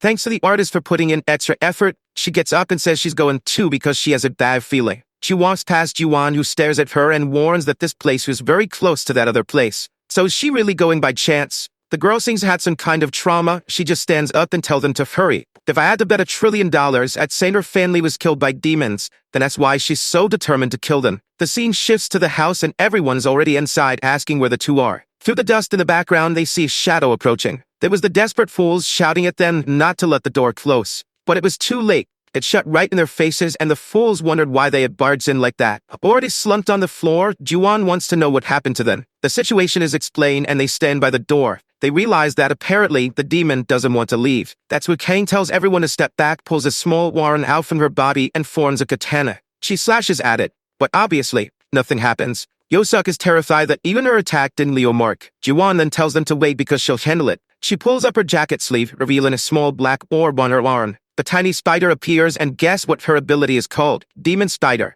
She tells Minnie to go in, but the lock was too small for her chubby spider, and unfortunately, it didn't work. Our boy watches her consoling the spider and remarks that she seems like the weirdest one so far. Soundwoo then tells TikTok to do something instead of just standing there. But Yu replies that he has no abilities. Marva takes the opportunity to mock him, saying that he seems completely useless in battle. However, the boy fires back that our guy is the useless one. Where are all those abilities he's been absorbing? Why doesn't he use the needle power to unlock everything? To which our protagonist explains that the creature is too far away, he can't see clearly, and his powers don't reach that far. At that moment, it seemed like everyone was useless. Sanwoo wants to know who's going to save them, if there's no one else in the office. Juwon says the leader won't because he left for training and won't return until tomorrow. Then Yosek reminds them that they still have Kim Yi back nearby. The old bespectacled man suddenly appears, scaring everyone. They ask when he got there. He responds that he arrived because no one had come back yet. Everyone is shaken that this weird guy has zero presence, making it impossible to notice when he arrives. He walks up to the lock to take a look, and Juwon asks if he can handle it. Suddenly, he lies down on the floor and starts taking a nap. Morta thinks to himself that either this guy is extremely calm or has some bizarre ability. Juwon explains that she has no idea when his ability is because she's never seen him use it. The poor ones are devastated. Everyone who came to save them so far was useless. Juwon claps her hands and tells them to focus and find a way out together. But Sehun just reminds her that they've already tried everything, so there's no way out. She asks if he's prepared to die without doing anything. TikTok suggests waiting for the leader while our boy bites his nails in fear. In the background, he wonders why Kang was just standing there doing nothing. Something about that was weird. Yosok, however, wants to understand why the demon isn't moving or trying anything against them. That's when, out of nowhere, the tremor shakes everyone. Kang immediately takes off running, saying it came from the main room. She opens the door, takes a look, and it seems like the whole room is moving. The walls and ceiling were coming down, and the house seemed to be shrinking. That's where Sunwoo states that now, the purpose of that lonely Hakisha is obvious. It will keep shrinking and shrinking the space until the house is reduced to just its room. Marva realizes that, given they can't destroy the walls, they're going to be crushed to death. No one has any idea what to do, and our boy desperately needs a solution. Then we see a flashback to 4 years ago, with 2 women gathering plants. The younger Kang arrives, greeting them with a cheerful hi, and then what might be her sister runs up to hug her. A happy family in the middle of the mountains. You already know this isn't going to end well. The 2 were clearly very close and talked about growing up together with their grandma. Kang saw a drawing on the wall and told her to stop doing that or she'd get scolded. But her sister replied that it was their happy family portrait. The drawing was right on the wall that was now shrinking. It was in the very house she grew up in, apparently, and at that moment, she activated her mummy power, pulled out a massive sword, and slashed at the wall. But the place kept shrinking and her sword started to crack. She realized she'd have to use more blood and things started getting serious. She was completely wrapped in bandages. Her neck was already turning gray and Yuan shouted for her to stop because it was getting dangerous. That's when Maru ran in and yanked her out, breaking the sword. She looked devastated and cried as she watched everything disappear. But just in time, Maru managed to pull her out of that room. The girl, however, seemed to have fainted and Ji-won tried to wake her up. Our protagonist already knew she passed out from using too much blood. What you didn't understand was why she went that far just for a wall. That's when Sunwoo revealed that this house belonged to Kang's grandmother, and she lost both her grandma and younger brother while living here. She barely survived alone, and that's where she gained her abilities. Maru now understood why she acted that way and seemed so scared. Yosok says that at least for now, the house has stopped shrinking. They would have to find a way out soon before they ran out of rooms. Seeing the small piece that Kang tore from the wall, Ji-won throws out the saying, "Soft water on hard stone keeps hitting until rage." Sometime later, the sounds of attacks echo through the forest. There was Sunwoo, who managed to carve out a tiny hole with his knife and 1,000,000,000 strikes. Everyone had already used up all their energy and couldn't do anything anymore. A knife falls on Amara's lap and Sunwoo says it's his turn now. He gets up, his arms still in bad shape, dying of thirst. But just as he's about to start, Kang snatches the knife from his hand and says she'll do it. He asks her to rest a little longer, but she insists she's fine. She goes to the wall and starts scraping. Our boy comments that he heard this was her grandmother's house. He found it strange that such an abandoned place was so clean, so she must have been taking care of it. She says it's because she's been waiting for the day the demon that killed her family would return. Maru doesn't understand how she knows the creature will come back one day. She explains that the demon from that time was completely different. A creature with a feminine silhouette emerged from the gate. At that moment, she was so scared she couldn't move. When she looked to the side, another one was approaching. This one had a masculine body, stared at her, and seemed to have awareness and intelligence. They had some purpose beyond just killing people. She knows that if the prophecy comes true, that creature will appear again. Now he understands why she's part of this island's team despite being a level 7 user. She asks if he's disappointed that her reason is something so cliché. But Maru says no, he's there because he couldn't escape, and because the salary's good. She keeps hitting the wall, saying that if that's the case, soon enough, he'll be in Seoul, since the salary here is even better. He asks how she knows and she explains that she saw John talking to him that day. Just as she's about to explain why she's sure he'll do a great job, the whole place starts moving again. Everyone screams for them to head for the hallway and escape the area. During the escape, Maru is curious about what she was going to say. The next morning, the house has already shrunk by half. Everyone is exhausted, wondering if this will ever end. Yosok says their only chance of getting out alive is the leader, but why isn't he here yet? Meanwhile, Kim Yubak is still peacefully sleeping. Our boy is getting fed up, saying that while everyone is struggling to escape, that guy isn't even awake. That's when everything starts shaking again, and our boy says they need to get Kim Yubak out of the hallway. But the guy is standing up, covered in fungi, looking like a ghost.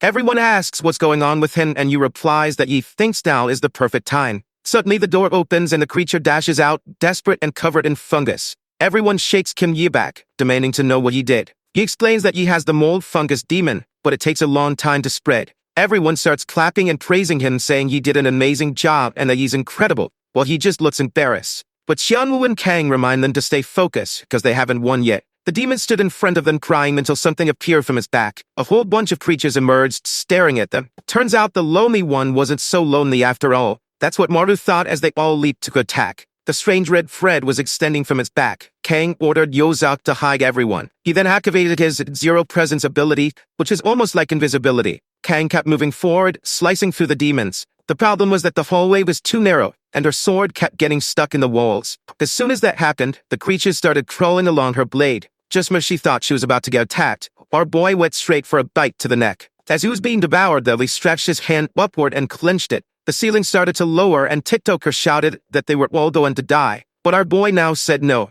You reveal the power of the mirror ability. With that, he threw his arms up and commanded the ceiling to stop. His friend praised him, but the demons were still attacking, until one of their heads exploded because Sanmu had broken a pinky finger. He even told our boy to stay hidden behind the barrier since he was just a level 1. Maru was about to warn him to be careful, but it was too late. He got bitten on the shoulder, on the arm, on the stomach. A bunch of creatures climbing him. Then, out of nowhere, something white and massive came stabbing through the monsters. Juwon's little spider was now gigantic. She had her eyes closed, seemingly controlling the beasts. Meanwhile, Kang was slicing through the creatures and Seonwoo was breaking them apart one by one. Inside the barrier, Seonwoo and our boy were staring at each other. They started teasing each other, praising their friends, saying they really do work hard, making fools of themselves in front of everyone. Meanwhile, Juwon wonders why creatures keep endlessly pouring out of that room. As soon as our boy hears that, he dashes off, saying he's going to handle it now. He asks them to clear a path and Kang and Simamu oblige. He manages to get past the monsters and falls into the room. And hidden behind all the Smeagol's,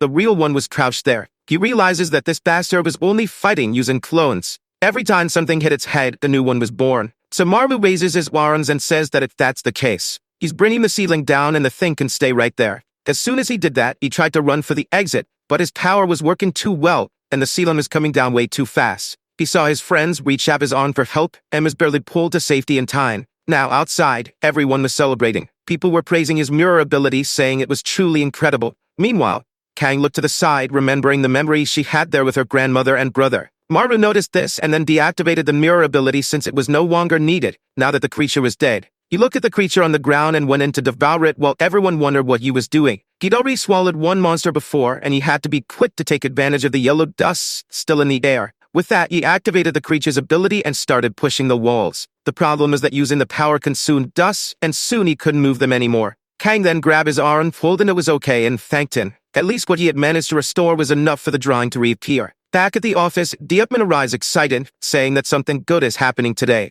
And that's when he realizes there's no one in the place. He went through the trouble of getting the best bread from Busan, so where was everyone? He looks for the break room and wonders if those brats are still knocked out in the morning. Right then he gets a call from John and asks, "What's up?" John immediately reveals that he called Maru to headquarters, but Maru refused, and he wants to know why. Dcman glances to the side and sees the girls sleeping, looking beautiful and peaceful. Meanwhile, our boy is there sweaty and stinking. His life wasn't perfect yet, but he was adjusting to the teen. The next scene cuts and our guy is being completely torn in half. Someone yells at him to run. But now we're going back 7 hours earlier. Now that's what I call a spoiler, folks. Our boy was dying of sleep, complaining that when he was looking for a job, he never imagined making money would be this hard. He was still exhausted from the battle against the demon. Then he heard a car passing by, and of course, it was a Porsche. Obviously, it was Seonwoo, the filthy rich millionaire bastard. And our boy, shameless as ever, goes up to him asking for a ride. But Seonwoo just speeds off without a word. TikToker appears out of nowhere, commenting on how jealous he is of that bastard who even has an imported car.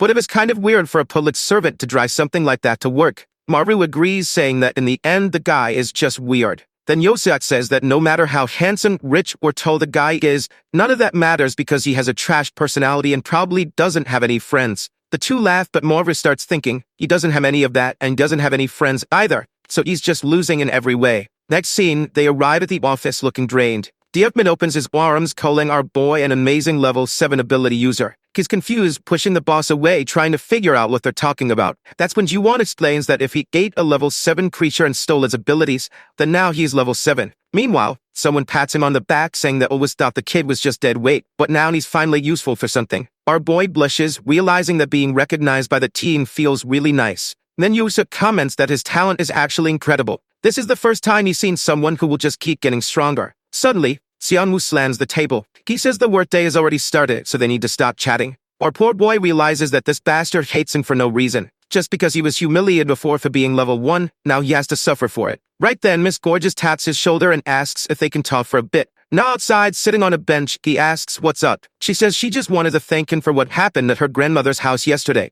He awkwardly scratches his head, saying that they're a teen, so it was only natural. But suddenly, she turns and says that after that incident, she's sure about how she feels about it. Our boy blushes hard, wondering what's coming next. And then she says she's sure he's not a level 1 ability user. What a tragedy. I thought it was going to be something good. He asks her to explain and she says there's no way he could have recovered so well with the level 1 power. He remembers the chubby creature he first bit and is sure that one is level 1. But then Kang asks if by any chance he saw another demon before he started working here. He thinks for a moment, saying there's no way he forgets something that important. And that's when he notices smoke behind her. Immediately, a panic attack kicks in, and a black claw appears. The humanoid wolf stares at him, drooling, and his heart starts pounding. He drops his can and she asks what's wrong. He tells her not to worry, it's just that sometimes his mind makes up scary things. But she calls his bluff, grabs his hand, and tells him not to worry because he's safe with her around. I wish I was safe too. And now she's sure there's definitely something in this guy's past. That's when Diepman appears, asking if they're done with their little office date.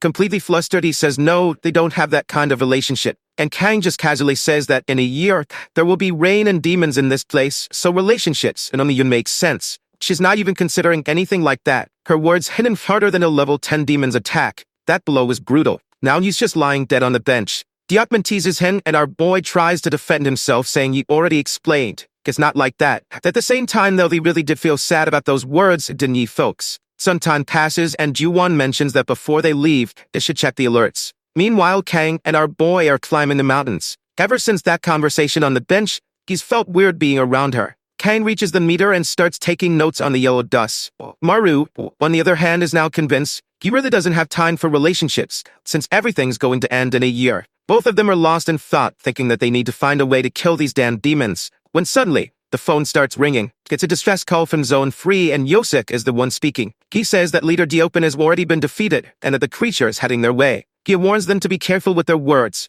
And then all of a sudden, the call seems to cut out. Kang says this is concerning. Diopman is a level 10 ability user and he was defeated. Maru, however, gets shocked. That lazy guy is a level 10 user. The yellow dust starts appearing and she warns him to be careful. The demon that was coming was completely different from any they had faced before. Its silhouette appears, the two then brace themselves, and then a thin creature in a kimono emerges in front of them. The monster blinks a single eye that catches both of them off guard. It greets them saying it's a pleasure to meet humans and asks if they can have a little chat. It says it's interested in talking to the one who runs things here. Maru is stunned. Not only can this thing speak, but it communicates exactly like a person. Kang tells him to stay alert, but the monster asks them not to be hostile. It claims it doesn't want to fight. It's only here to have a conversation. Maru doesn't understand what kind of conversation it means, but he remembers that Yosef warned them not to talk to the creature. Yet our protagonist ignores that warning and thinks this might be a good chance to gather information. So he asks where the creature is from. It replies that it comes from Naraka. Maru has no idea where that is, so the demon explains it's the deepest part of hell. Those who committed grave sins in their existence are imprisoned in that place, trapped in infinite darkness, and forced to fight forever. Maru starts to piece things together and asks if that means, yes, every demon that exists here was once human. Our boy suddenly remembers himself eating the creatures, which means he's been eating people. He starts vomiting immediately. The demon then says it's its turn to ask a question. Marva shudders for a second, but Kang grabs his arm and tells him to stop talking. Even if the demon seems friendly on the surface, she's sure this is the one that took down their leader. She's already prepared a giant spear, but the demon tells her to stop, that it doesn't like violence. She doesn't hesitate though and lunges forward, ready to attack. It smiles and warns her that killing it now won't bring her brother back. She freezes in shock as it effortlessly redirects her spear with just a finger. That it tells her it was her fault for being too weak and letting her brother die. That's when a memory floods back. The moment her brother stepped in front to protect her. Dan even looked a lot like our boy. With his chest pierced, he told her to run and collapse into her arms. She had sobbed desperately. And now, back in the present, she has no idea how this creature knows that. The demon says that as his older sister, it was her responsibility to protect him. But still, the little boy ended up dying. Maru calls out to Kang and rushes to catch her in his arms. Wait, where did all this blood come from? He hadn't even noticed anything happening. Maru realizes that this thing can probably attack people psychologically. And now they're screwed because if anyone has a weak mental state, it's our protagonist. The demon then says they can continue their conversation and leave that pathetic human aside. But Maru tells him no and orders the monster to shut its filthy mouth. Then he launches himself at the demon, saying you won't let it talk about her like that. He punches it right in the head, smashing it into a rock. The demon is still fixing its teeth when Maru is already coming in for a second blow. Then the monster suddenly laughs and says, so that's how he's acting, huh? But didn't he just get rejected by her? Out of nowhere, Maru freezes, stopping in his tracks like something had struck his heart. He stutters. That doesn't make sense. He's never been rejected before. That kind of thing shouldn't affect him. So why does he suddenly feel dizzy? He doesn't have any romantic feeling for her. He just thinks she's a strong and cool senior. Meanwhile,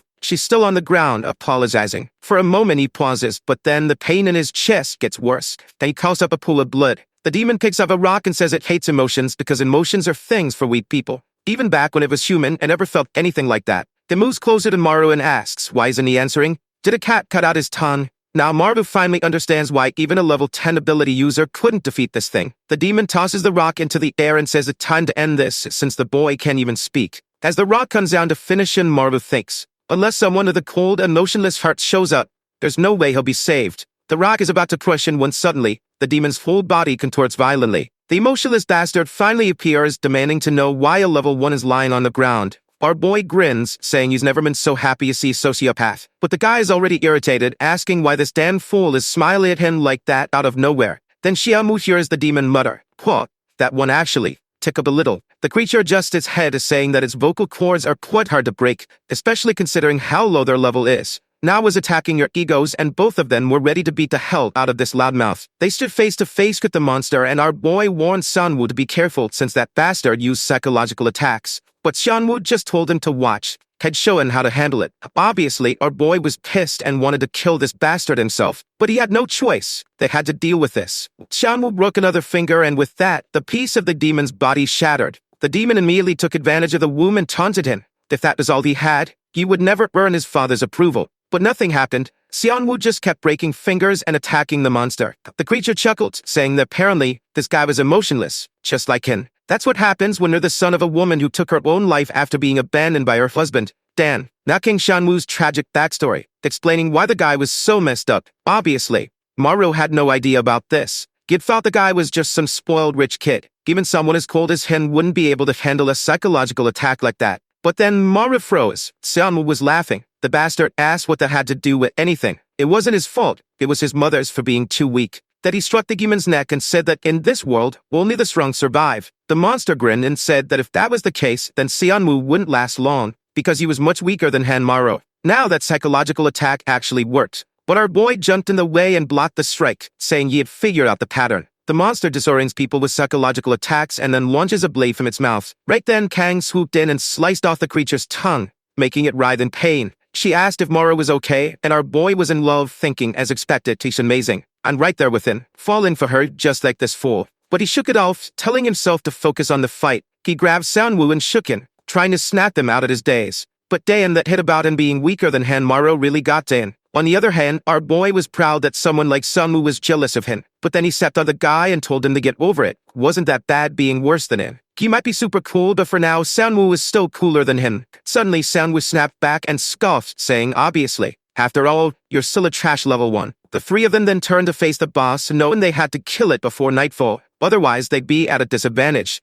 Maru wondered how they were supposed to do that. If he got too close, a monster would use its tongue. But Kang said this was the perfect time since for now it couldn't talk. However, Sanwoo immediately objected, saying she wasn't in any condition to fight. The wound on her chest wasn't healing. At that moment, Maru bolted to the side, thinking he needed to find a way to deal with this monster. He started waving his arms, calling the monster an idiot and telling it he was right there. The creature turned to him. That was the opening he had been waiting for. He told Sanwoo to take care of Kang while he used the new power he had received. But his friend was confused. After all, his power only worked in close stasis. Kang immediately shouted at Sanwoo to help Maru before he got himself killed doing something stupid. Meanwhile, our boy was sprinting for his life, with the monster right behind him, his tongue flailing everywhere. He was scanning his surroundings looking for an enclosed space, but unfortunately, there weren't any buildings around. Just as he was trying to figure out a solution, the car sped past him. There was Sanwoo, who slammed on the brakes and told him to get in. Without hesitation, Maru leaped toward the car, furious that this bastard was risking such an expensive ride. Typical rich kid behavior. Our boy was jealous of this damn billionaire. He landed through the sunroof, already opening the door as the monster closed in from behind. The creature aimed a deadly attack at the car while Maru screamed at Sanwoo could get inside. But this is actually a trap. The monster lunged in and Sanwoo locked it inside. He told Maru the plan was working. Maru was about to jump out again, thinking everything was set. But then, the scene from the start played out, and our boy was sliced into 36 pieces. The monster grinned as it crawled out of the car, satisfied that it had killed him. But then, a hand grabbed its neck. The creature looked back and understood Maru. That's when we see what really happened. The moment he got in the car, Maru had activated his clone ability. Now multiple mirrors were attacking the monster, grabbing it from all sides and pulling it back inside while devouring it. The monster shrieked in agony, desperately searching for the real one, who was hidden in the back. Sanwoo was banging on the window, demanding to know why the bastard wasn't getting out. Then Kang arrived asking where Mara was. As it was being consumed, the monster wheezed that this wasn't necessary. They could just sit down and talk for a bit.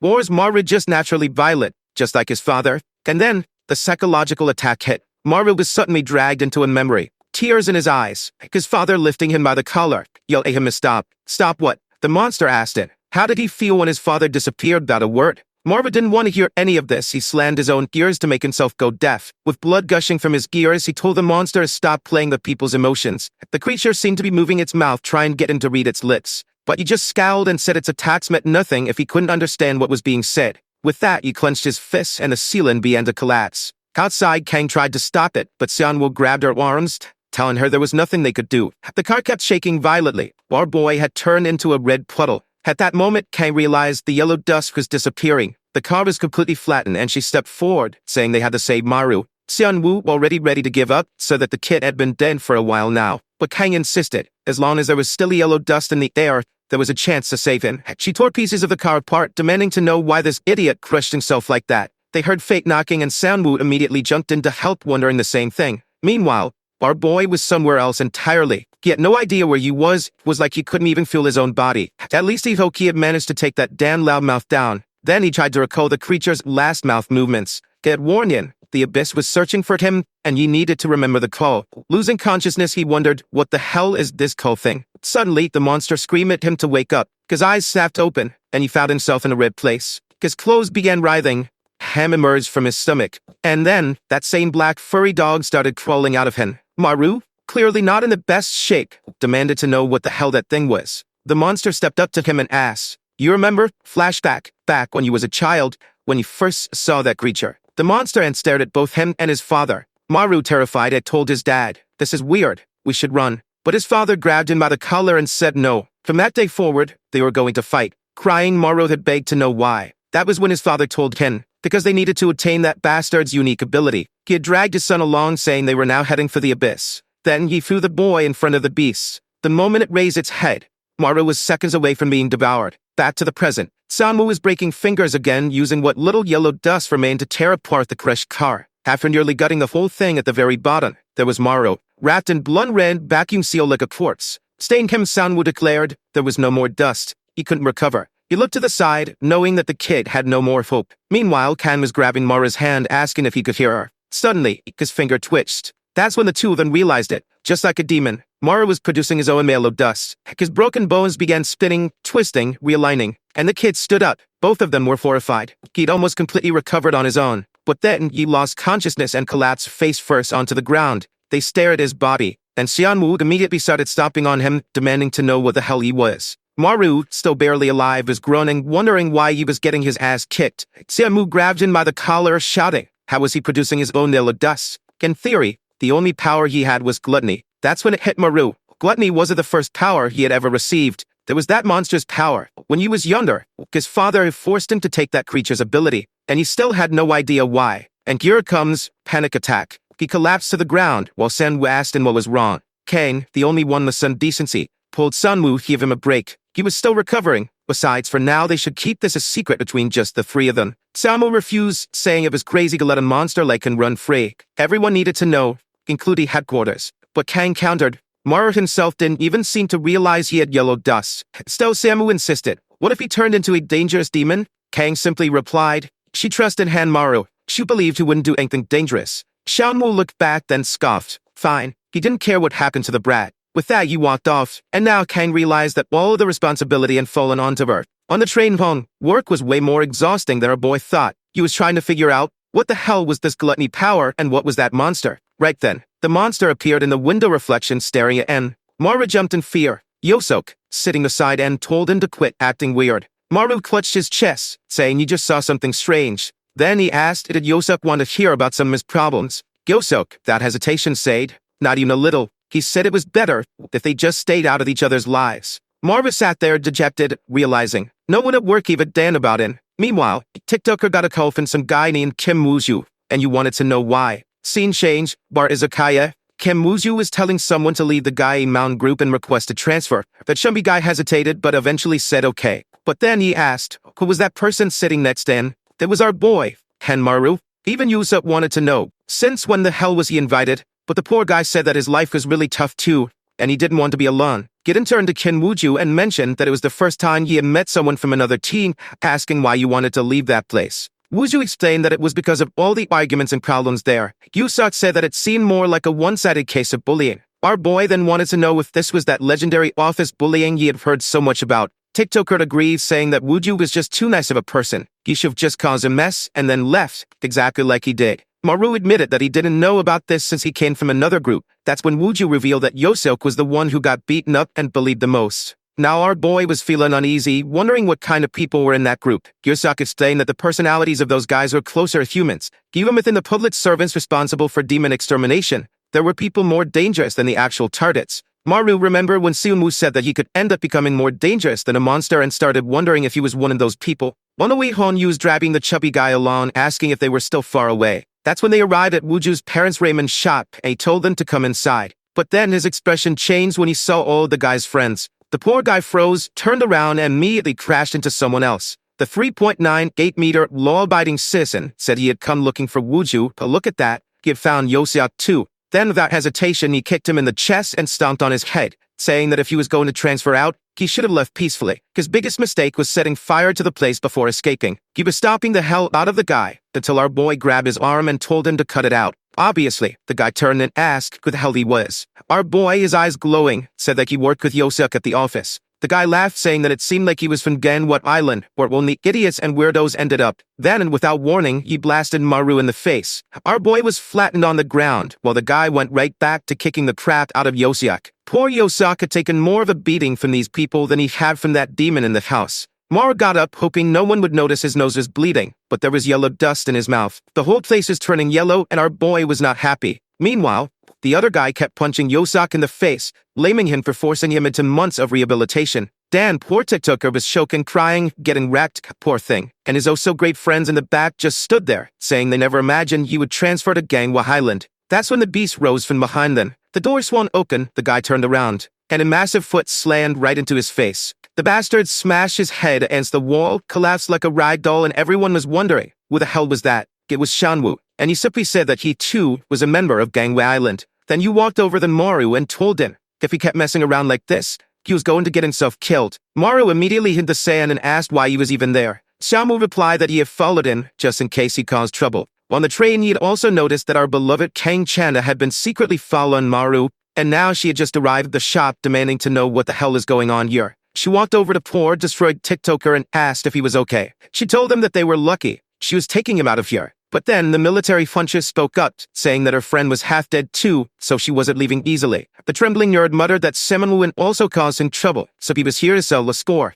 Kang sighed, saying that apparently they wanted to get disciplined again. Just as the woman was about to say that this time things wouldn't go their way, then Musclehead stood back up. He looked at Seonwoo and declared, "Today, you're gonna die." He charged in for a punch, but Seonwoo grinned and said, "I'm looking forward to it." The brawl was about to begin and Amara was standing to the side, completely lost on what to do. He was about to jump in, but Kang told him to stay out of it. If he transformed, things could get dangerous. He needed to be careful. It seemed like she had taken his shirt as she passed by and shifted it slightly. Poor Seonwoo, now was his turn to get his ass kicked. The guy came in with a chair, yelling that today was the day Seonwoo died. But the cannon strike came out of nowhere, nailing the bastard right in the ribs. Armed with a broom, Kang had immobilized the first guy and smashed the second one in the shin. The trembling urn was rolling on the floor in pain while she warned them. They better stop this or things would end badly for them. That's when an older man appeared, asking why they were fighting civilians while he was just in the bathroom. Kang asked who he was and the guy introduced himself. He was the leader of Gyeing Mountain. Kang seemed relieved and was about to explain what had happened. But if I had to bet $1 billion, the guy was way worse than the free on the floor. And yet, that's exactly what happened. He punched her straight in the face. Dude, you don't do that. You want to die. I'm about to enter this story and kill you myself, you little piece of trash. This bastard. I'm writing his name in my death note. Then you even had the audacity to warn her. She wasn't a civilian, so she shouldn't be hitting his kids. Then you looked at Seonwoo completely beat up and smirk. It's been a while since we last saw each other. Marvin looked to the side, saw Kang beaten to the ground, and immediately began absorbing the yellow dust. There was no way in hell he was going to let these guys be his crush like that. Samu told him to stop because it was crazy, but too late. Mora was already charging toward their leader. The man didn't seem too fazed, wondering what the kid thought he was going to do. Then he took a direct hit to the face, spun across the room, and had his head blown apart. Our boy stood there, inhaling and exhaling yellow dust. Everyone was in shock. Seonwoo already knew. This just made everything way worse. Meanwhile, Maru was trying to help Kang up. She weakly told him that she told him not to use that dust, but he simply apologized.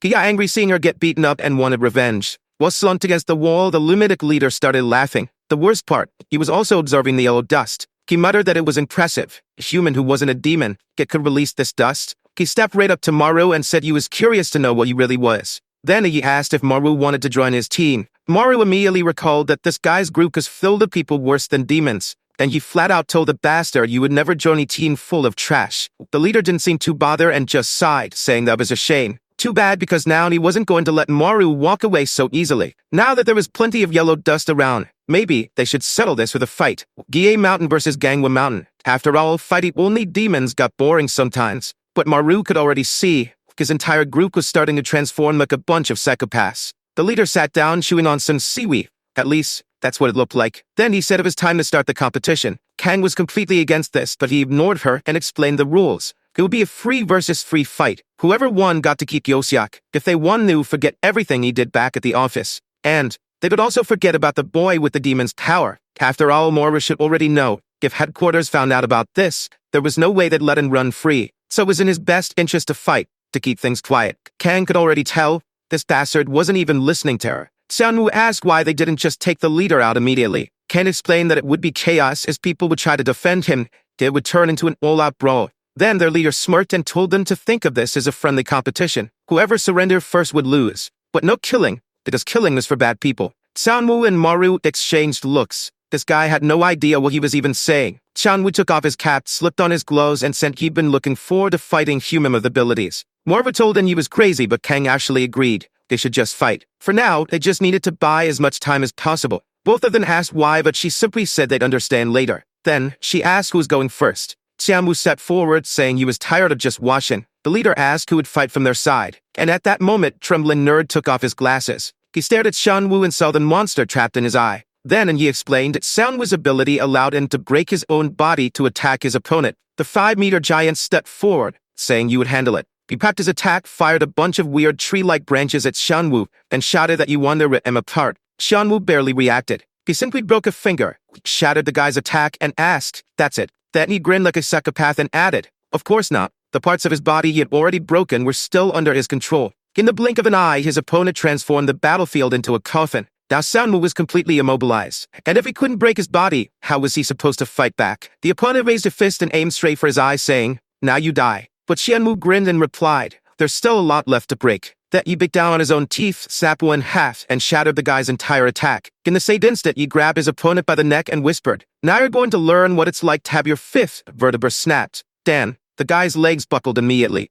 Seonwoo told him to stay on his feet and not pass out so quickly. The next move was going to be a neck fracture. The guy was foaming at the mouth. Right then, Kang grabbed Seonwoo's hand and warned him, "At this rate, you're going to kill him." And just like that, round 1 was over. They had won. The 3-meter giant had done nothing but get his ass kicked. Now he was vomiting on the ground like an idiot. The leader asked if they could move on to the next match. Kang told Seonwoo that he overdid it. He barely stole for time. She stepped forward and told them to send in the next fighter. The other side examined her and noted that she had the ability to turn her blood into blades. Seonwoo and Maru exchanged a look. A fight between hot girls never has a loser. Then the opponent ripped out 2 chunks of her own ribs and prepped for battle. Kang warned that they shouldn't use knives. It was too dangerous. But the heretic Kim Muro's bloodline summoned an army of bones, climbed on top of a skeletal spider, and declared that she didn't care. Then she launched herself at Kang. She barely had time to react. She only managed to form a small sword for her first defense. Then, the skeletal spider rammed her straight in the ribs. Then, 10 seconds into the fight, Kang already admitted,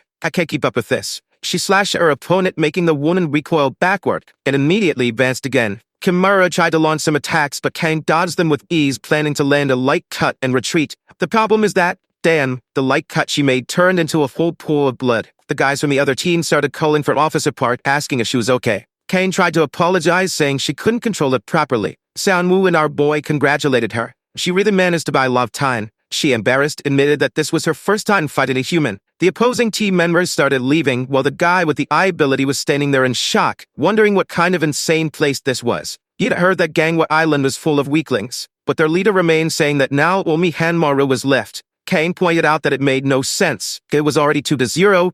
They had already won. But the guy revealed that this whole idiotic competition was just because he wanted to see Mara's powers. And besides, his fight was the most important one. It was worth 3 points. Kang wanted to refuse, but the fool stepped forward and said, "Fine, 3 points it is. But you want to fight the leader of the other team." Everyone thought you was an idiot, while the leader just smiled. That's when Trembling Nerd decided to check out Mara's power. The demon appeared inside his eye, and he immediately started bleeding. The poor guy broke into a cold sweat, asking if that damn thing was really human. And our boy was just standing there, lost in the abyss of hell. The leader walked up to Maru and said that challenging the judge was cheating. He'd rather send in his team's best fighter. Then he called up poor Wuju. He asked about Wuju's parents, and the leader assured him they were safe at home. Then he shoved the chubby guy forward and ordered them to fight. Yursok shouted for the leader to stop this, but the guy told him to shut up. They would deal with him later. Then the leader told Wuju that if he fought well, he would let him transfer out. Now standing face to face, Maru was completely confused. He could see the head of that psychological demon looming behind Wuju.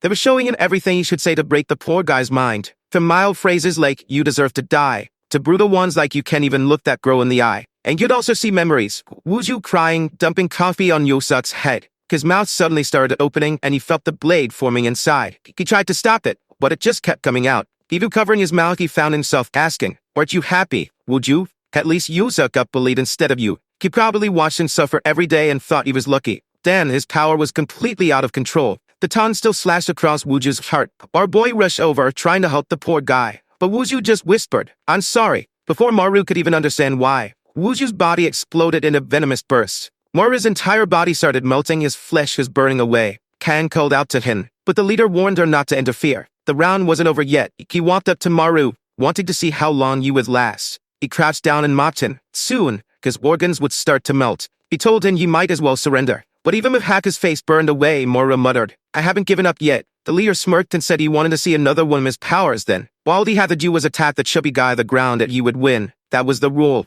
But then Maru said he didn't care about the rules anymore. He lunged to punch the leader, saying that if he killed him, then they won. He was face to face with him when the leader simply said, "Unfortunately, that's not going to happen." He grabbed Maru by the collar and ordered him to follow the rules. He repeated it 8 times, and in the same instant, the entire room was slammed into the ground. Sanwoo gasped, wondering what power was creating this crushing force. Even he was struggling to breathe. Sanwoo, panting, muttered for them to breathe carefully, because this was the leader's ability, a level 9 user, with the power of gravity. Looking down on all of them, he smiled and said, "This is such a beautiful sight." Now that they were all pinned to the floor, things were finally getting fun. He glanced at our boy, noticing he had already recovered. Then he said, something was wrong with this kid's body. He decided to test him, and increase the gravity only on Maru. With that, our boy's ribs started snapping apart. But honestly, after that car scene, this was nothing. However, the leader noticed something. The more pain Maru suffered, the denser the yellow dust became. It seemed that the demon he had gained his powers from was very special. That triggered a memory. That monster had been haunting him. Even though it was a demon, his eyes were different from the others. Our boy was struggling to push himself up, barely managing push-ups under the pressure. He was basically in a Goku training montage. Then he decided to use the power of language to mess with this guy. But there were no words written on his back. It seemed like there was no way to mentally break this sucker. At that moment, the leader pulled out a knife. He said he hated being curious, was why you wanted to dissect Maru. Maybe remove his lungs, or maybe his throat. But the mech shattered, because Seamu broke a finger and ordered Maru to go for him. Right then, Kang slashed the leader's arm, leaped into the air and pulled off in a furtive-style jump straight at him. But the leader activated 20x gravity, and in an instant, everyone was slammed into the ground, writhing in pain. The leader said that with the gravity increased so many times he would run out of oxygen and pass out soon. Marva called out for Kang, but the guy just ripped the knife from her hand and said that now no one would get in their way. It was time for them to continue playing. Poor Maru couldn't see any way out of this. This weird's power seemed to work in a way that the more he tightened the noose around his own neck, the stronger the gravity became.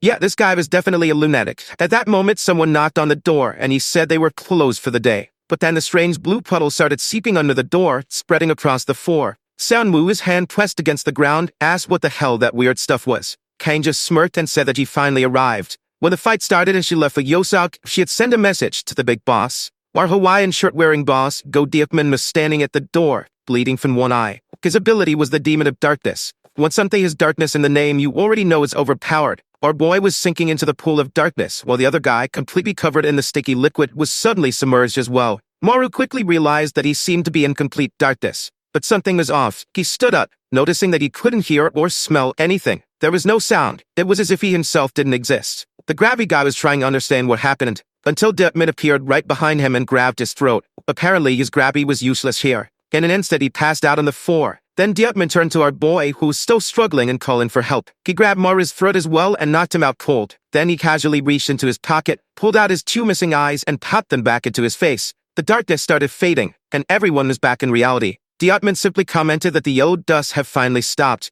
Kang sighed and said he finally arrived, but Dipman ignored her and got straight to the point. He demanded to know why she and Sunwoo didn't report Mara's powers. Apparently, they were tired of working as public servants. Kang apologized and asked if he could at least talk to the other team's leader. But Dipman immediately shut that idea down, saying that now that things had escalated this far, it wasn't going to be resolved so easily. Scene change, a massive building, and everyone was staring at our boy, who was chained to a chair. He was wondering what was going to happen to him now. Inside a room with 88 chairs but only 4 people sitting, Young spoke up, saying that from now on, they would be in charge of Hanmaru, Dan. But Dipman immediately responded that he didn't accept that. Maru had no idea this guy had so much authority. Beyond slammed the table, saying that Maru was producing yellow dust. Someone like that was extremely dangerous. Other people could end up seeing those demonic powers. But Dipman, adjusting his Hawaiian tie, argued that this whole incident only happened because of that other team. That team was full of horrible people, and John knew that better than anyone. John should be the one taking responsibility for that psychopath-filled squad. Yu Yang said Dipman was taking things too far, but John simply told her to be quiet. The truth was John didn't care about the personalities of the people working under him. He didn't care if they were from Gai Mountain or if their leader was a psychopath. They were still necessary for fighting demons. At least those lunatics were better than the Ganwa Island leader, a level 10 ability user who didn't even like to fight. Dipman just accepted the criticism and said that Maru also didn't like to fight, which was exactly why he needed to stay on the island. Besides, the 2 people next to him were the ones who could control his personality the best, since they were his friends. Dong asked if Dipman was willing to take responsibility if Maru caused a disaster. Dipman simply stood up, said yes, and walked toward the door. As they were leaving, someone called for Xianwu and told him to stay behind for a moment. Yeah, no shot. The poor guy was about to hear father-son talk. Outside, Marwa asked how things went. And like me, he also complained about Dipman's ridiculous tie. Dipman just informed them that they would be receiving disciplinary actions, and that their salaries would be cut. And just like that, Marwa's fun was over. He cried his heart out, but Dipman told him he was lucky that those guys from the other island had caused all of this. If he screwed up like this again, there would be no saving him. That director John was way more terrifying than he had imagined. Back to Shanwu, John asked his son if he would be able to kill Hanmaru if he ever lost control. Shanwu took a second, turned his head in an awkward way and said no. Then he stood up and said, if that was what John had to say after 20 years, he was leaving. But John told him to sit down. This wasn't a father-son conversation. It was an order from the director. Marva was no longer someone who could be considered a normal ability user. The human who could produce yellow dust was no different from a demon. They needed to be cautious because maybe he was the enemy. Scene change, a different house. This was going to be the new dorm for Ganwa's team. The place was a mess. Clothes everywhere, empty soda bottles rolling around. Maru walked in just as the leader said that from now on, he was going to live there with him. Maru was already terrified about where the guy's hand was resting. He asked Feber he had to stay there. Dipman told him, yes. It was the only way for him to keep an eye on him and make sure he didn't cause problems. Then he placed a hand on Maru's shoulder, and that gave our boy instant trauma. Dipman smiled and said that from now on, they would be spending 24 hours very close to each other. Back at base, Hyewon was staring at him watching him burn. He stood there, all twisted up, and asked if she had anything to say. She warned him that you would die if he started releasing yellow dust there in the office. Yosuk said they should stop messing with the kid because this was exactly the kind of situation that made the dust start rising. Maru was just standing there, pissed off, unsure who he hated more. As soon as he let out his sigh, Kim Yubak asked if he had just started releasing dust. Dipman immediately grabbed his face, saying you want to take a look. Yeah, this scene looked peculiar. Normally, I'd only see this kind of framing in healthier types of stories. Walking through the hallways, Maru was fuming. He was now being treated like a monster. Along the way, he ran right into Sunwoo, who was still thinking about what John Yi had said. That Maru was extremely dangerous, and maybe even an enemy. On the other hand, our boy was already getting pissed off and asked if he was just another person here to tell him not to cause trouble.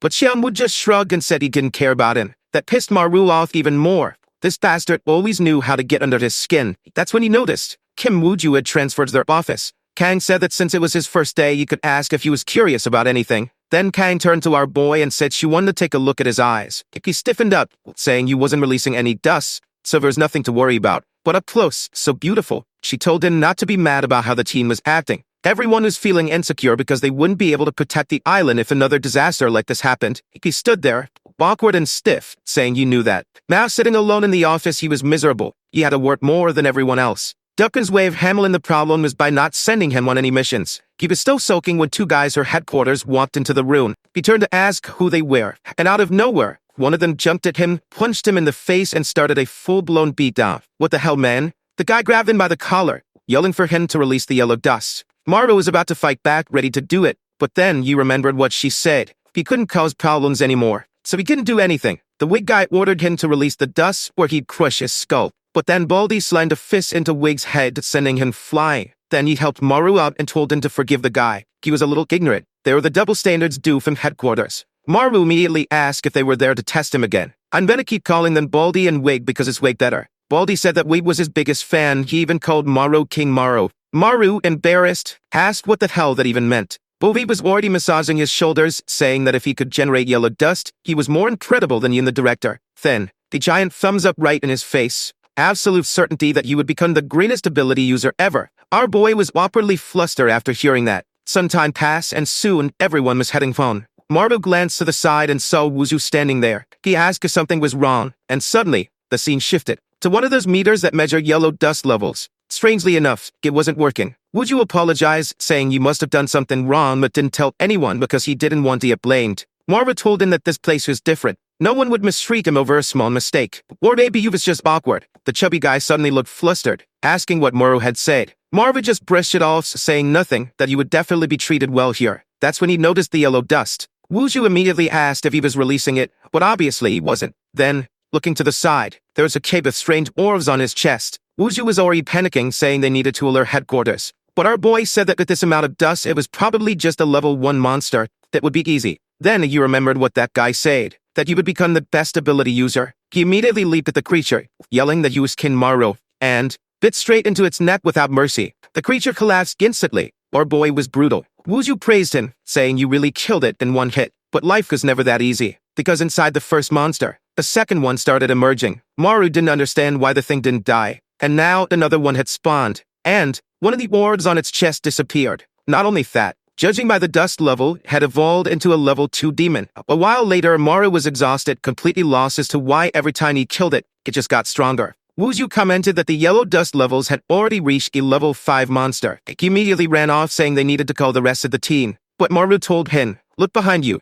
The monster had already launched itself and Chen comes about to tear into his neck. At least, Wuzu detonated his venom ability, melting the creature to nothing. But the same thing happened again. The body hardened, and from inside it, another one emerged, even stronger. This was a Hakusho evolution, and the worst part, it still had 4 stones left on its chest. It had already reached level 6, and Wuzu had no idea how the two of them were supposed to handle this. That's when our genius boy finally realized. There were so 4 stones left. If the math is right, 6 plus 4 equals 10, which meant they were screwed. He and Wuzu needed to run the hell out of there. Then immediately, Marva said you would distract the monster while Wuzu called for backup, but Wuzu yelled that there was no way he could take on a level 6 monster alone. But Maru was fired up, declaring that he was King Maru and stronger than he thought. With that, he leaped at the creature, imagining that since he ate it, he should have a similar ability now. He threw a punch, but the creature dodged much faster than he expected. Then, the direct hit to his stomach. Maru crashed to the ground, completely immobilized. Before he can react, the creature slaved him with a full-on UFC-style ground and pound.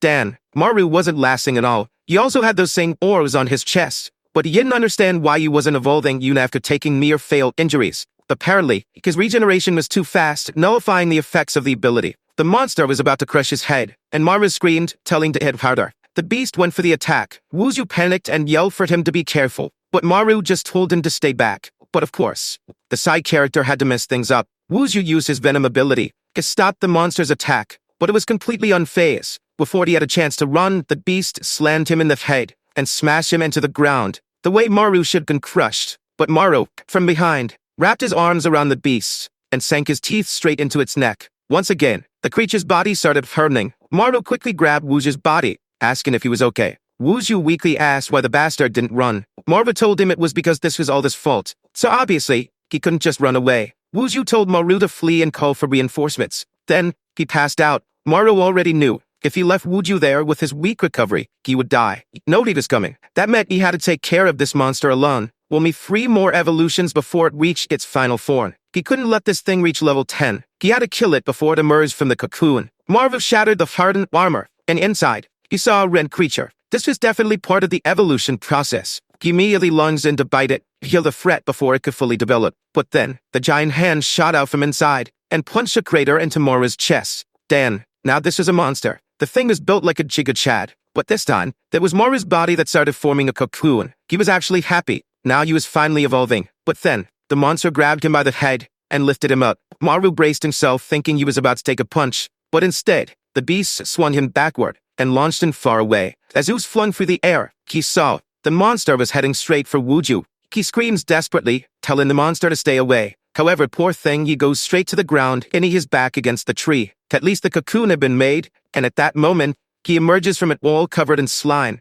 Remembering the moment the creature was approaching, he starts running. As soon as he takes his first steps, he notices that he's much faster after evolving. However, when he gets there, there's nothing left. The yellow dust is disappearing, which means the monster is gone too. He wonders where it is when, right at that moment, his phone rings. He sees a monster alert in another district and wonders if they've already gone there. At the same time, he is a call from Diopman, who asks if he saw the level 7 alert. He says yes and that he has something to say, but the guy just tells him to listen and warns him not to go to stay phone. Before Moru can explain that he's already there, the guy hangs up. Our boy decides to at least try to find Wuju while the others arrive to take down the creature. That's when from the bush beside him, he hears a phone notification. When he gets there, he finds Wuju collapse. He moves to turn the body over, asking if the guy's okay. But seeing the hand and the pool of red, it's clear that, well, he's definitely not fine. At that moment, he needed yellow dust to help the boy recover. He starts producing his own dust, pleading for Wuju not to die. However, the little hand hits the ground, and by the looks of it, the boy has passed on. That's it. The first victim has fallen, and if he was just sent to the office to die, poor guy. Maru takes off his shirt, covers his friend, and now he's definitely not happy about this. In another part of the forest, Kang was informing the leader that she was about to arrive, so where was he? Divman was the contact in the way, but he tells her to be careful because the level was already rising to 9. He orders her not to face the creature alone and to wait for his arrival. However, the entire mountain starts shaking, to the point where even in the city, people felt it and saw the dust. The level had risen to 10, and now Kang realized that she really wouldn't be able to handle it alone. Now Dikwin was worried and Yosiak, on the other hand, was desperate, while Senwu was telling the taxi driver to speed up. Unfortunately, Jiwon was stuck in the car and knew she wouldn't make it in time. Kang was running for the forest with the goal of stopping this monster before it reached the village. Suddenly, she stops and sees a figure approaching. She thinks it's the monster, but then our guy turns around. Immediately, he tells her not to come any closer and to get out of there. She's a bit confused and asks what's going on and why he's there. Maru is furious, gets right up in her face and tells her to leave before something happens. She asks him to calm down and questions what's going on, since there's no way she's just going to run away. That's when he says that the evolution demon has reached its final form.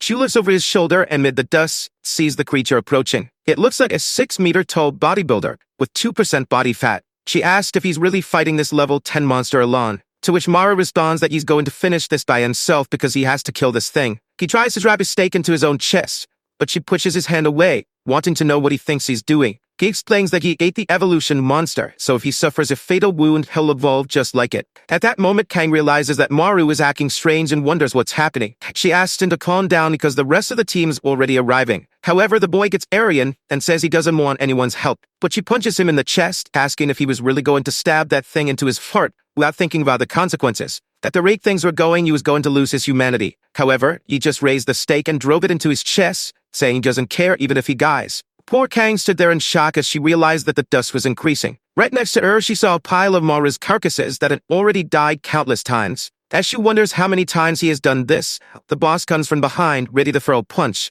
It was too fast and her only option was to defend herself. But not today, because Chad has arrived, guys. He blocks the punch who pure swagger, grabs the monster's arm and rips it off. The boy has gone full Sekko, and the creature is terrified. However, even so, it still grabs him by the neck and slams him into the ground. The entire ground is destroyed, but Maru doesn't seem too shaken by it. The monster looks like it wants to let go of his neck, but our boy holds on and starts pulling it closer. Meanwhile, Diopman had just found Wuju's body. He wonders how this happened when, at that moment, a sound echoes through the mountain. Now Kang was starting to feel afraid, saying that this wasn't the Maru she knew. Our boy had landed a punch on the monster's face and thrown himself at it. And that's when she noticed that for the first time he had no expression on his face. In midair, as he went to throw another punch, the monster regenerated its arm and struck him in the stomach. The poor guy was sent flying, tearing through half the forest and crashing into a wall. Kang realized she would have to step in and cut her hand to activate her power. But right then, Diopman grabbed her arm and told her to stay put because she wouldn't be able to handle a level 10. They couldn't afford to lose another person. She didn't know that someone had already died.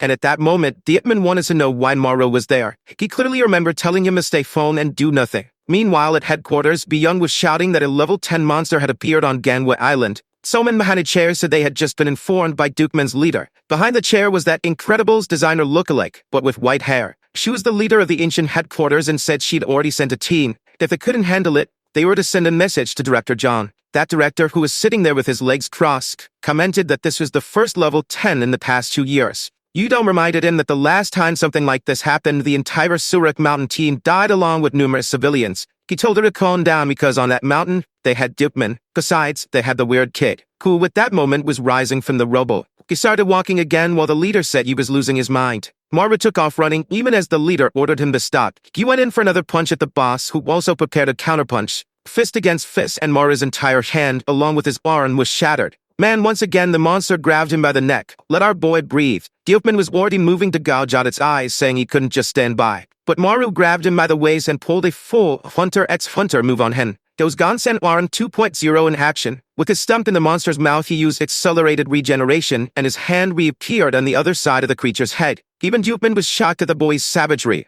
who left a crater in the monster's skull. As soon as it hit the ground, Maru went in for his second meal, tearing a piece off. Kang believed that now no monster would be able to regenerate, so this was over. But our guy was still on top, throwing punches at its head and ripping chunks off. The leader appeared, ordering him to stop, and Kang stepped in with her sword and sliced off the head. Finally, the monster's head rolled and Maru just stood there, staring at his trembling hand. Then Kang, looking gorgeous, stepped in and hugged our emotionless Jika Chad. And only now did the rest of the group arrive, asking what happened. Jinwo wanted to know if the leader and Kang had killed the creature. But Diokman simply said that Maru killed it alone. Some who couldn't believe that he had taken down a level 10 on his own. And our boy was just standing there in his beloved's arms, now an extra meter taller. Next scene, we're at Wooju's sad funeral. His relatives were crying while the group stood there in silence. Kyosuk, who was the closest in, couldn't even say a word. Kang asked Diokman if he was okay, and you replied that you would never get used to this. She then wanted to know how they were going to handle this incident. Kate explained that, as always, Central Command would say it was a work accident. At least he wasn't devoured it, so they had a body for the burial.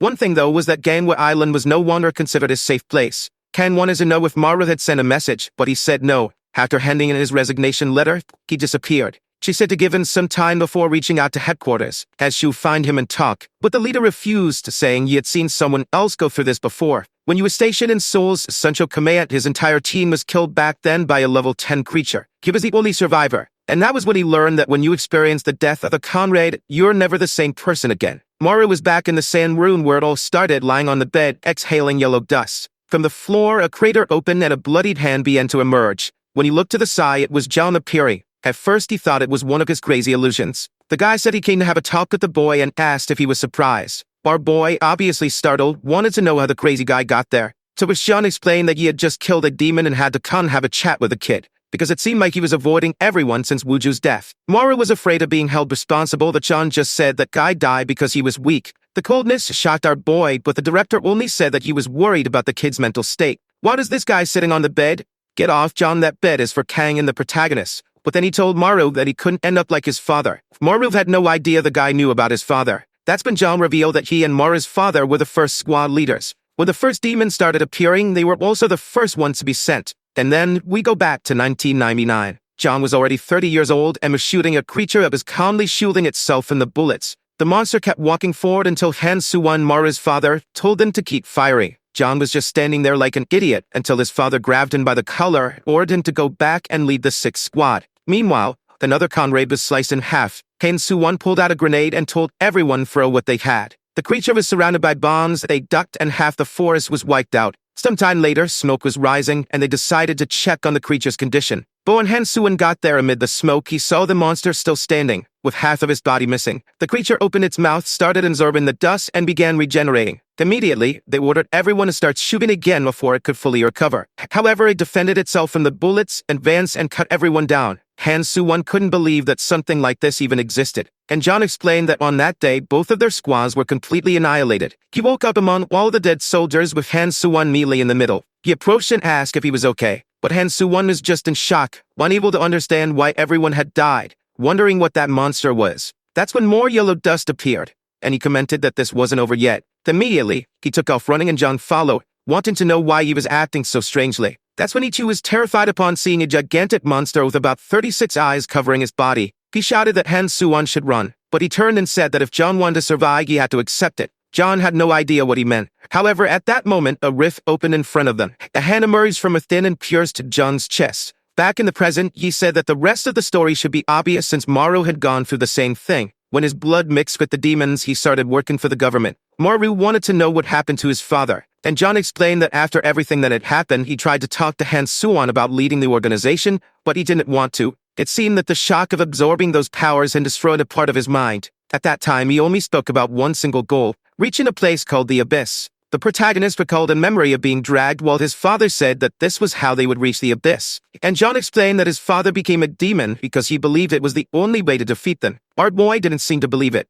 but John said it was obvious since demon blood runs through the veins of everyone who uses abilities. In other words, those who possess powers could at any moment fall into the Abyss and become demons themselves. Sometime after that conversation, he looked at a photo of his father and wondered if he had really turned into a demon. And you remember that John had said that if he gave up fighting the creatures, he would be no different from his father. Our boy was deep in thought, and the next day at the office, Yitman was there washing. Apparently, the kid hadn't shown up for work again. It was time to start an investigation to find him. Kang grabbed her coat and said she was heading to his place to talk to him. But that's when the boy appeared, apologizing for being late. Everyone in the office went silent while Maru thought to himself that he would stay there to investigate and uncover the truth. He refused to believe John's words that his father had become a demon. At that moment, John entered a room where someone was chained up, saying that the preparations were almost complete. Man, there was a massive creature restrained there, and he said that soon enough, they would see the Abyss. Back at the office, the mood wasn't great, until Juwon stood up and said it was time to go get lunch. But Maru, hidden in his corner, just replied that he wasn't hungry today and that they could go without him.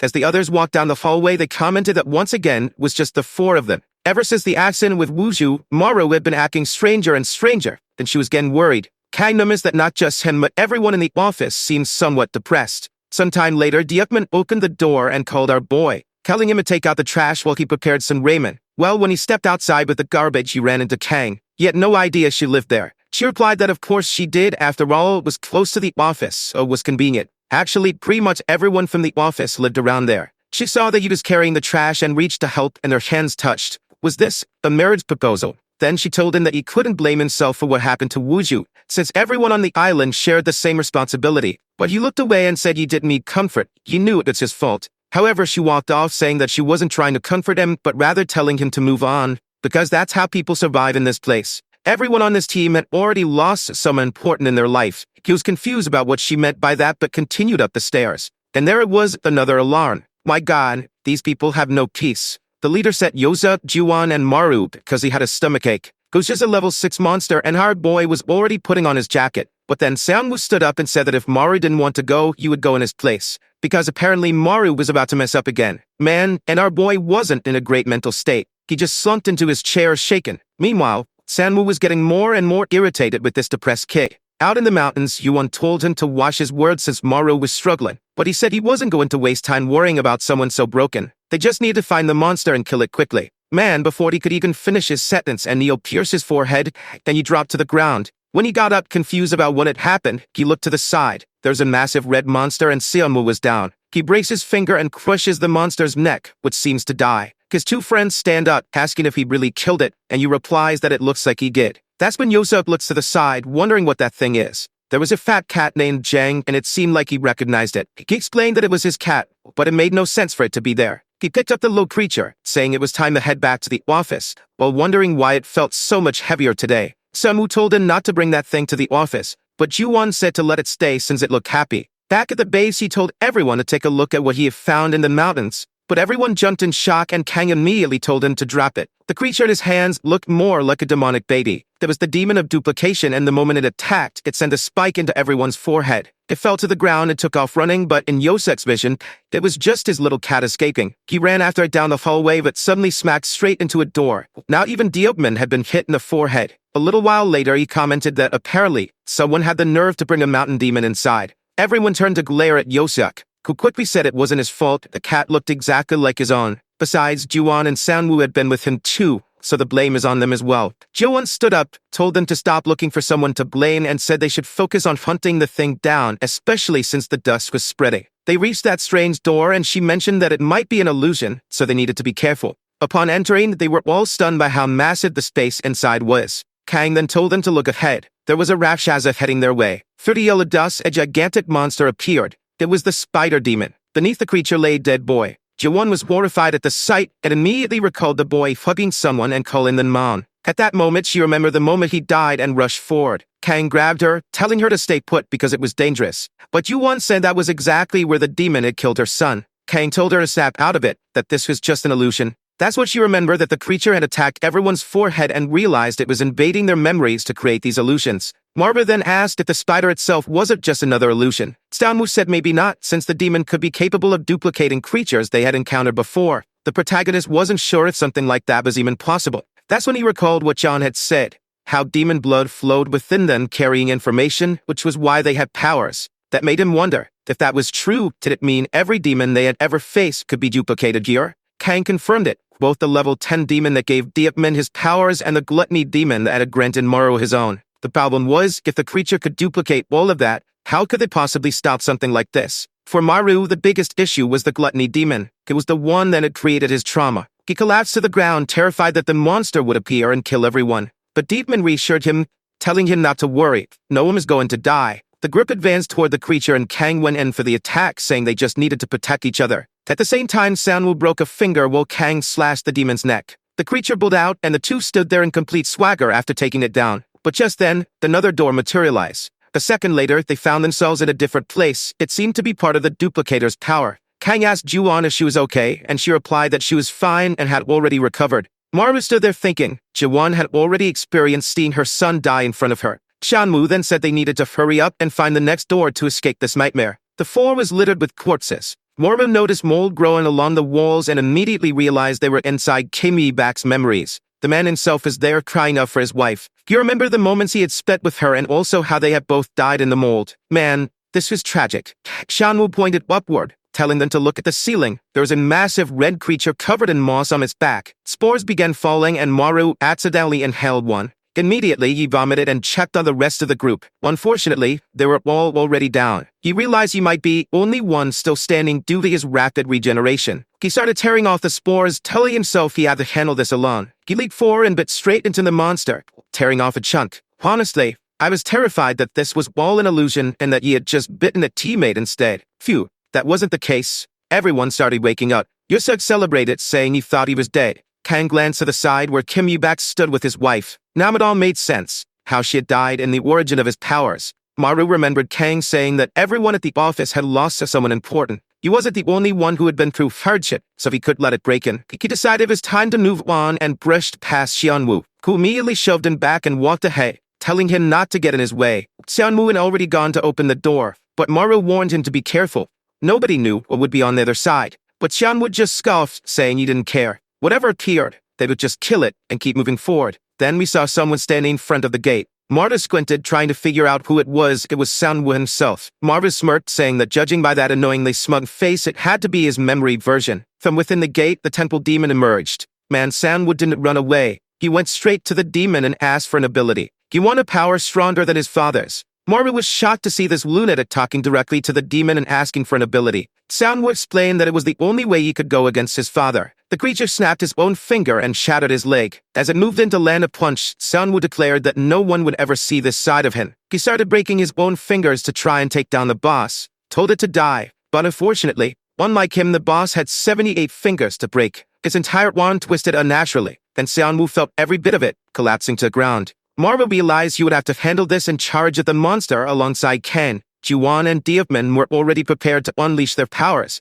That's when countless arms sprouted from the creature's body, and they all knew they were in serious trouble. Every finger on his body started breaking, and along with them, their own spines. Lying on the ground in agony, Maru realized that the temple demon was far stronger than he had thought. As always, Maru was the first to recover thanks to his rapid regeneration. The problem was he couldn't understand why Sinwoo wasn't doing anything. He shouted at him to get up. He had the same ability as the creature, so he should be doing something. The poor guy was lying there, face down on the pavement, wondering how Maru had the nerve to say that to him. He wanted to be stronger than his father. That's why he had asked for an extremely high-level ability. But there he was, humiliating himself again, losing once more to this kid. If he couldn't even handle this, then what was the point of having ability at all? The demon raised his arm, creating even more hands. Maru knew who was going to target next since he was the only one still standing. the fingers cracked and the pain was unbearable. So many bones twisted that even his regeneration ability was starting to fail. He collapsed to the ground, completely immobilized, while the demon calmly walked past him. Desperate, he told Dickman do something. Dickman explained that he needed to rip out the demon's eye, but at that moment, his body wouldn't move. Maru felt completely hopeless. His leader was useless. Everyone was shouting at Sanwoo to do something, since he was the only one who actually understood this power. As the demon approached the 3 remaining team members, his arms expanded, growing a mass of fingers, and that's when Sanwoo realized he had to act. He broke one of his own teeth to destroy the monster's arm, a one that had just spawned the fingers. Kang seized the moment of distraction, got up and launched herself at the creature, slicing off another arm. The problem was not only was she weak, but the demon's entire body was covered in bone, so her blade just got stuck. Suddenly, something grabbed her neck and lifted her into the air. She had no idea what was happening, and Maru wondered why she was floating. Sanwoo was the only one who understood. From the blood that had dripped from the temple demon's arm, countless hands had formed, grabbing her and holding her aloft. And worse, every part of her that was caught was now being twisted. Immediately, Maru got up and rushed toward the creature, yelling at it to stop, but then a hand grabbed him by the neck. It lifted him into the air. He couldn't see or do anything. At that moment, Sanwoo knew if he had received this demon's power, then he should also be able to use it. He bit into his own arm, letting the blood drip to the ground, and then hands began to form, grabbing hold of the monster and pulling it down. In the second that the creature was immobilized, something came out of nowhere and struck it right in the neck. It was Yuan's spider, and with that, she declared that it looked like they had won. The entire team was beyond exhausted. Sometime later, Sanwoo was leaning against a wall, but at least he was happy he had learned something new about his ability. Someone called out to him. It was Maru, saying it was good he had learned so well. Next time he wanted to see that ability being put to proper use. Chanwoo told that Dan Monsterbiter to shut up. He walked off, leaving Maru annoyed, yet just to try and give some advice. After resting, they proceeded to the next door. As soon as they approached, everyone felt something strange. The sound echoed, and Seonwoo asked who was inside. Since no one seemed to recognize it, Kang guessed that it might be Maru's ability. He stepped forward, curious about what you would find. Upon opening the door, someone was calling out for their father. It was him, hiding in front of a gigantic creature. Everyone was startled to see that this demon had eyes. Mari was waiting to be freed, struggling as he was dragged along, but his father only told him that this was the path to the abyss. If he wanted to protect the people he cared about, he had to obtain the power of the gluttony demon. Hearing this talk about protecting others, Maru realized it did make sense, considering what John had said. You remember that John had claimed his father had abandoned his humanity. It seemed like Director John had lied to him. At headquarters, someone slammed a hand on the table, saying it was much less than expected. There was the old lady from The Incredibles, saying that they had far fewer ability users now, yet the number of demons kept increasing. John replied that quality was more important than quantity, but she countered that the number of level 7 ability users was particularly low, especially in the ancient region. She asked what his plan was, whether he was deliberately trying to force stronger individuals to emerge. John simply stated that, if necessary, that was exactly what he was doing. The old woman slammed the table, saying that the real madness was letting a bunch of civilians die just so few could turn into ability users. As the director of this place, you should know how dangerous those words were. Suddenly, someone knocked on the door. The young woman entered, informing him that the materials he had requested would be delayed because they had lost contact with Gangway Island. Immediately, the old woman ordered them to find out if those bastards were just leaving Wharf Burley. Meanwhile, the group stood face to face with the gluttony demon, which roared at them. At that moment, all they wanted was to go home. That's when Yosa suddenly pointed and told everyone to look that. Strangely, the gluttony monster was already melting. Within seconds, the creature sank into the ground and vanished. Juwon found it odd. Why had the monster disappeared without even attacking? Diakman then commented that this demon seemed different from any other they had encountered before. Everyone was relieved at least that they didn't have to fight that thing. That's when a voice called out for sister. Right away they knew it was Kang's turn. She stepped forward and told them to wait. She would go alone. Obviously, Moru warned her that it was too risky, but she replied that she wanted to prepare herself now for when she faced the real one. They could stay put. She would be back. Man, they actually stayed. I wouldn't have done that. Moru was certain that it would be really difficult for her to win, especially since Seonwoo had struggled so much against the temple demon. He decided to take just a quick look at what was happening. Kain was locked in battle with the red monster. The strange thing was that another demon was watching the fight. Once again, there was one of those with eyes. Not to mention, just like the gluttony demon, was starting to dissolve. Right at that moment, Kain's sword shattered, and the monster moved in to finish her. Marva shouted for her to be careful, but she insisted that she'd already said she would handle it alone. However, he told her to pay attention. The creature had some kind of defensive ability, and if that was the case, then she should have that power too. She stood there thinking about it as the door shut. Seonwoo said that was enough. Now she was going to win. He still wanted to help, but he had no choice, and they all just had to wait. Sometime later, the door opened and a bloodied hand reached through. No tears needed tonight. She emerged, beautiful and alive. She stumbled forward and collapsed into Mora's arms, who was completely messed up himself. Sanmu was frustrated. He had needed help, while she had defeated the demon that had given her power all on her own. Joan then said that now, only Yosax and the leader's creatures remained. TikTok Do confirmed the question why the door hadn't appeared yet. Sanmu mentioned that the creature they encountered in the forest had abilities similar to Yosax. Yursep agreed. It made sense since, the first time he encountered the demon, he had also been searching for his cat, which meant that, at this moment, only the leader's demon was left. There he was scratching his belly, wondering why he had been forgotten at such a moment. Everyone was starting to notice that this Dan leader wasn't taking things seriously. His demon was level 10. Yuso brought it up, saying that apparently, they'd gotten lucky. Diepman said he was really happy because, with this, everyone was much safer. Maru celebrated maybe this was actually the best possible outcome. Everyone seemed calm, the yellow dust was settling, and the creature had disappeared. The leader then said that it looked like Kang had handled her issue quickly. It would be a good idea to take her to the hospital, then go eat some Korean barbecue. Right then, Maru punched him square in the face. Everyone was stunned as Maru grabbed him by the collar and accused him of being the demon. Jiwan told him to stop hitting the leader, saying he had lost his mind. But Maru pointed out that the leader had eaten Korean barbecue yesterday and ended up with a stomachache. There was no way he'd want to eat it again today. For a second, everyone stood in shock and the leader looked confused about why they were talking about his stomach. The next second he was getting stomped on. Everyone agreed that this was enough reason. The leader yelled for them to stop.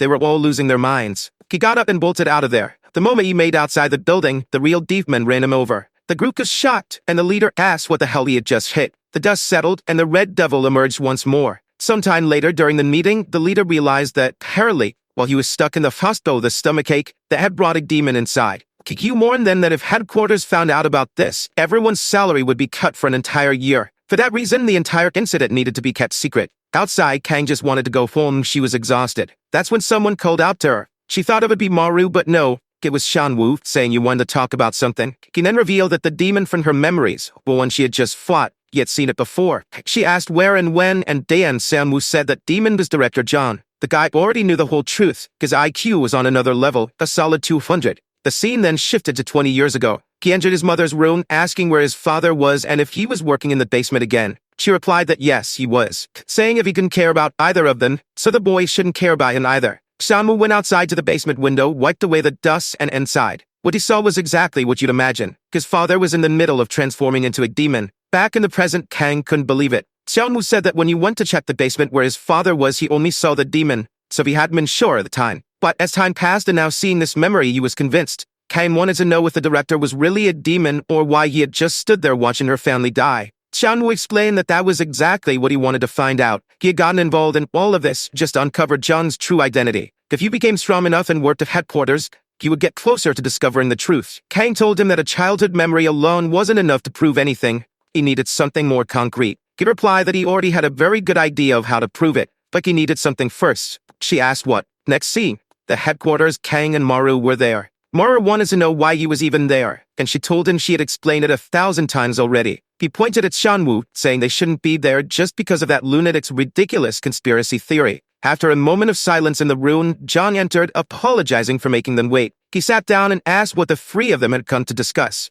Maru felt awkward, but Shanwu got straight to the point. He said he knew the director had been present when Kang received her abilities. Maru was shocked, and the director replied that he didn't quite understand what they were talking about and needed a clearer explanation. Kang then stated that the demon present that day had eyes, and she had heard that this demon was the director. Man, I didn't expect their plan was to just straight up confront the guy like this. John put his hand over his face and said that, apparently, they had been misled by Sanwu's absurd theories. First, the boy had wanted to blame his father for his mother's death, and now he was accusing him of being a demon. Up until now, Maru didn't even know they were father and son. Xianwu slammed the table, saying this had nothing to do with his mother. Hughes wanted to know John's true identity. He then looked at Maru and ordered him to use the yellow dust to expose the director's identity. But John warned that if he used that power unnecessarily, he would lose all protection from Gangwa Island. Maru hesitated for a second, and then Kang told Sanwu that it would be better to drop this. She also wanted to uncover the truth behind her family's death, but putting Maru in this situation wasn't the right way. Hearing that, Maru remembered when they had been at her old house, and he asked if this could help her find that truth. He recalled the memory of the demon killing her brother. Then he stood up and said that if that was the case, then Xianwu would have to take full responsibility for this. Yellow dust started spreading, and he declared that it was obvious. The director stood up and asked why he had to use something like this to his own son. But Xianwu of course replied that he had never even considered him a father. He immediately started breaking his fingers, saying that Zhang was just someone who had abandoned him and his mother. Zhang stood still as the glass behind him shattered. Xianwu lunged forward and slammed his shoulder into Zhang's chest, sending him tumbling out of the building. As he fell, Maru shouted that this was madness. There was no dust to help him survive. But Zhang just told them to wait. They would see the truth. As he plummeted, the director thought to himself that these kids were really starting to get on his nerves. That's when they felt something. Turning around, he saw a portal opening, and of course the director stepped out of it, releasing dust from his mouth. That proved Xianwu was right. Yu Young entered the room demanding to know what was going on. Then she saw the dust. The moment she realized she was looking at the director, she told him to explain himself. Kang immediately called out to Yu Young, saying that Director Zhang was involved in her family's death. Zhang then asked if, besides these three, anyone else from the island suspected him. No one answered. He just smirked and said that their silence told him everything. Then he activated his spatial power and slammed his hand onto the ground. In an instant, everyone seemed to be teleported. One moment they were in the office. The next, they were in an isolated building in some unknown location. John stood there and Yu Young demanded an explanation, wanting to know what Yu was doing. He said that since they had started questioning him, he had no choice. Besides, he couldn't just stain the entire office with blood and organs. Then Yi activated his spatial power and sent an attack straight at them. Yu Young immediately shouted a warning by his ability, and everyone managed to duck. Looking back, Maru saw that everything the attack had touched had been completely erased. Yu Young then asked Zhang what he was doing, if he had lost his mind. But he simply replied that he was cutting off the wrong parts. The kids had seen too much. It was just a shame that she, the bald guy, and Wigman had gotten caught up in this too. They all of them made great weapons against the Abyss. But at the same time, getting rid of Maru was actually a good thing. Dealing with the Abyss was a massive headache. Maru asked why he was being accused of being on the Abyss's side. John started preparing another spatial attack, saying that it was because humans were too weak. His hand suddenly appeared behind them, and as Kang turned to look, two heads were sliced off instantly. Maru was shocked, but suddenly Yu Young grabbed her own chest. She held onto her heart for 5 seconds, and with that, she activated the power of eternal pause. Yu Young had the rashas of time, which allowed her to sacrifice 5 years of her life to rewind 5 seconds. With that, they were back to the moment when John was preparing his attack. He stared at them and said that it looked like he'd already done this before since Yu Young had just saved everyone. The blood on her chest made it obvious. But Maru asked how the two of them were still alive when he had just seen them get killed. She found that strange. Other than the director, no one else should have been able to sense her ability. That's when Baldy and Wigman charged forward, saying they didn't have time for this. The two of them went in for a coordinated attack, but John disappeared into thin air and reappeared right behind them. He walked up to Xianwu and asked if his father had really tried to kill him. Xianwu snapped one of his fingers, and the director's entire arm was affected. He glared at the man and said that he had done it because he wasn't his father. John prepared another spatial attack, but Maru and Kang barely managed to throw him to the ground. He warned them to be careful, otherwise,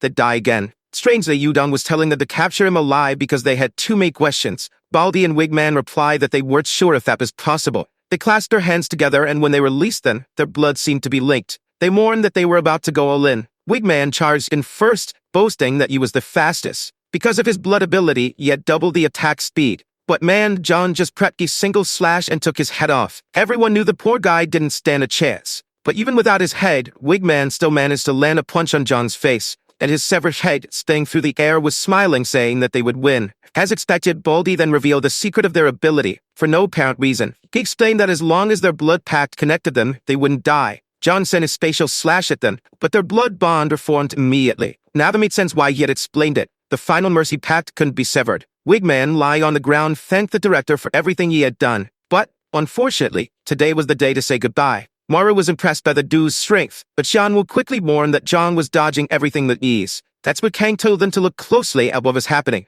After dodging for so long, John had gotten himself caught in the blood ties. Of course, Baldy and Wigman started pulling, saying that this was the end. John was being stretched and pulled from both sides. Didon ordered them to finish it, and Kang slashed his arm. At the same time, Sanwu broke the other one. They were excited. Apparently, they had finally won, as John could no longer activate his powers. The problem was, he had started absorbing yellow dust to regenerate. Immediately, the leader ordered Maru to bite him and stop the regeneration. Our boy took off running, shouting that he had never bitten a human before. But right in the middle of his charge, John's expression changed. He smirked. Maru was horrified as he watched the man transform. As everyone feared, he had turned into the same creature from Ken's dream. The punch he traded with Maru unleashed a wave of spatial energy. Our boy tried to defend himself, but he started getting absorbed into the darkness. The energy was drawn into John's hand, and before everyone's eyes, Maru vanished into the black void. The transformed monster just stood there, grinning like a lunatic. Meanwhile, Yu Yan was still trying to process what was happening. John sighed and apologized, saying he hadn't wanted to reveal his true nature. At that moment, Seonwoo knew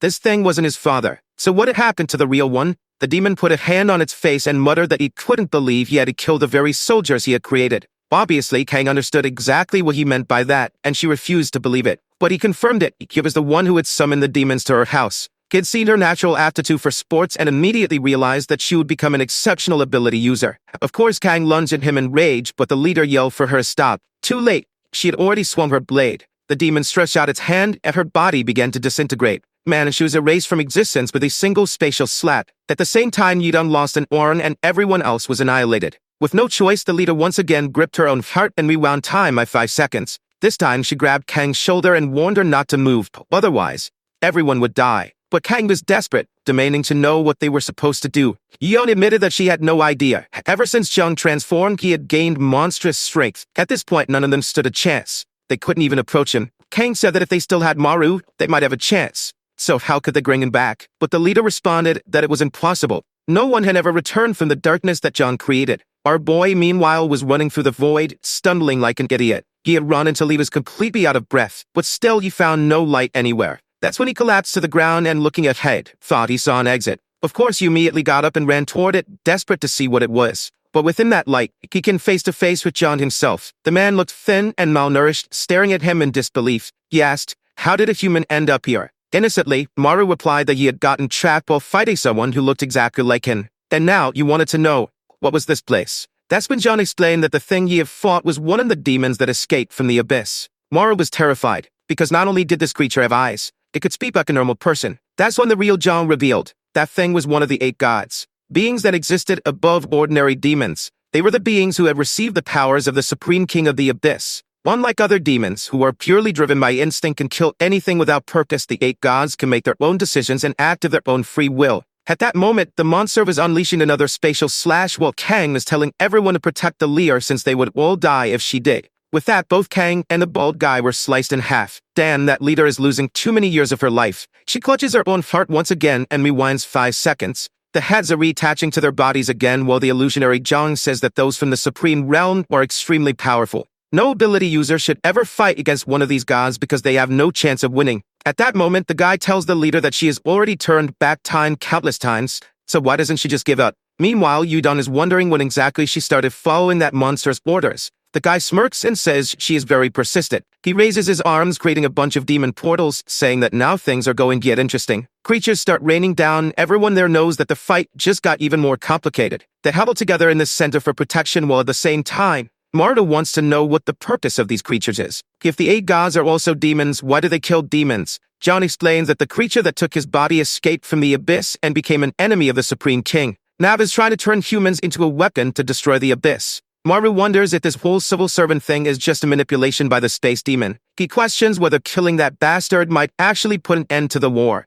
However, John replies that it is already too late because the war with the abyss has already begun. Our boy thinks deeply and says that if that demon dies, he will take control of his body again. He grabs John's arm, saying they're going to get out of there. But John says it's impossible because his consciousness is trapped in that place. Maru, getting sentimental, tells him that his son is waiting for him outside. John is surprised by this and asks why he's bringing up his son in a time like this. A 5-year-old boy, kindergarten, wouldn't be there. Obviously. Maru is shocked by this information and John just says that talking like this is extremely exhausting. He's going back to rest with his son and wife. Marva tries to pull him, saying he needs to get out of there now because there's a way for both of them to escape. But the director lowers his head again and says that it is impossible to leave that place. Back at the abandoned building, the group is fighting against the monsters that are pouring in. The space demon says this is the perfect chance to get rid of both enemies at once. Then a spatial slash cuts to both the demons and heads straight for the whole group. The energy expands sideways and they join hands, severing a slash at the entire group. It wasn't just any slash, it was space itself shrinking around them. The group knew that this was the end,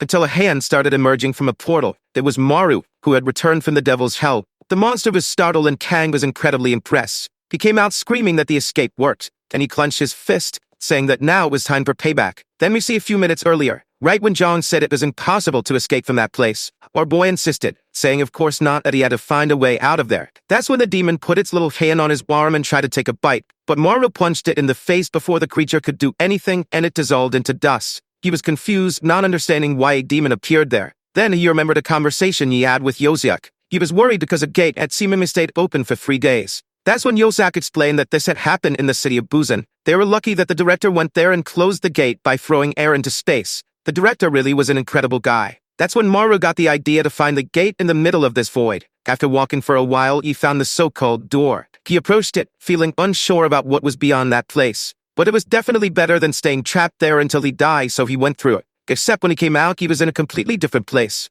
Maru stood so for a second, and right away he felt the concentration of yellow dust was so intense that he was losing consciousness. That's when someone told him to hold on. In the distance, there was that strange figure of a woman with long hair and green eyes. She stared at him, and then all the monsters turned toward her. At that moment, the whole ground started shaking, and Maru wondered what that sound was. Right in front of him, an entire army from hell was approaching. No way was he going to fight all that, so he immediately started running. The problem was that he had no idea where he was going. Then, in the middle of his escape, he saw another one of those gates and decided to go for it. He jumped through as all the monsters were coming at him, and that's when he suddenly appeared behind the big space monster. The fool turned around, surprised, while our boy went for a punch. Damn, but even then, the bastard teleported to dodge the punch. Come on, let the boy have his moment. The monster was now happy about this, while Yu Young was impressed that he had escaped. Our boy smiled, asked if everyone was okay, and said that from now on, he was going to handle this. Xiangwu told him to stop being an idiot since he couldn't even get close to the space demon. But at that moment, Maru wasn't so sure about that.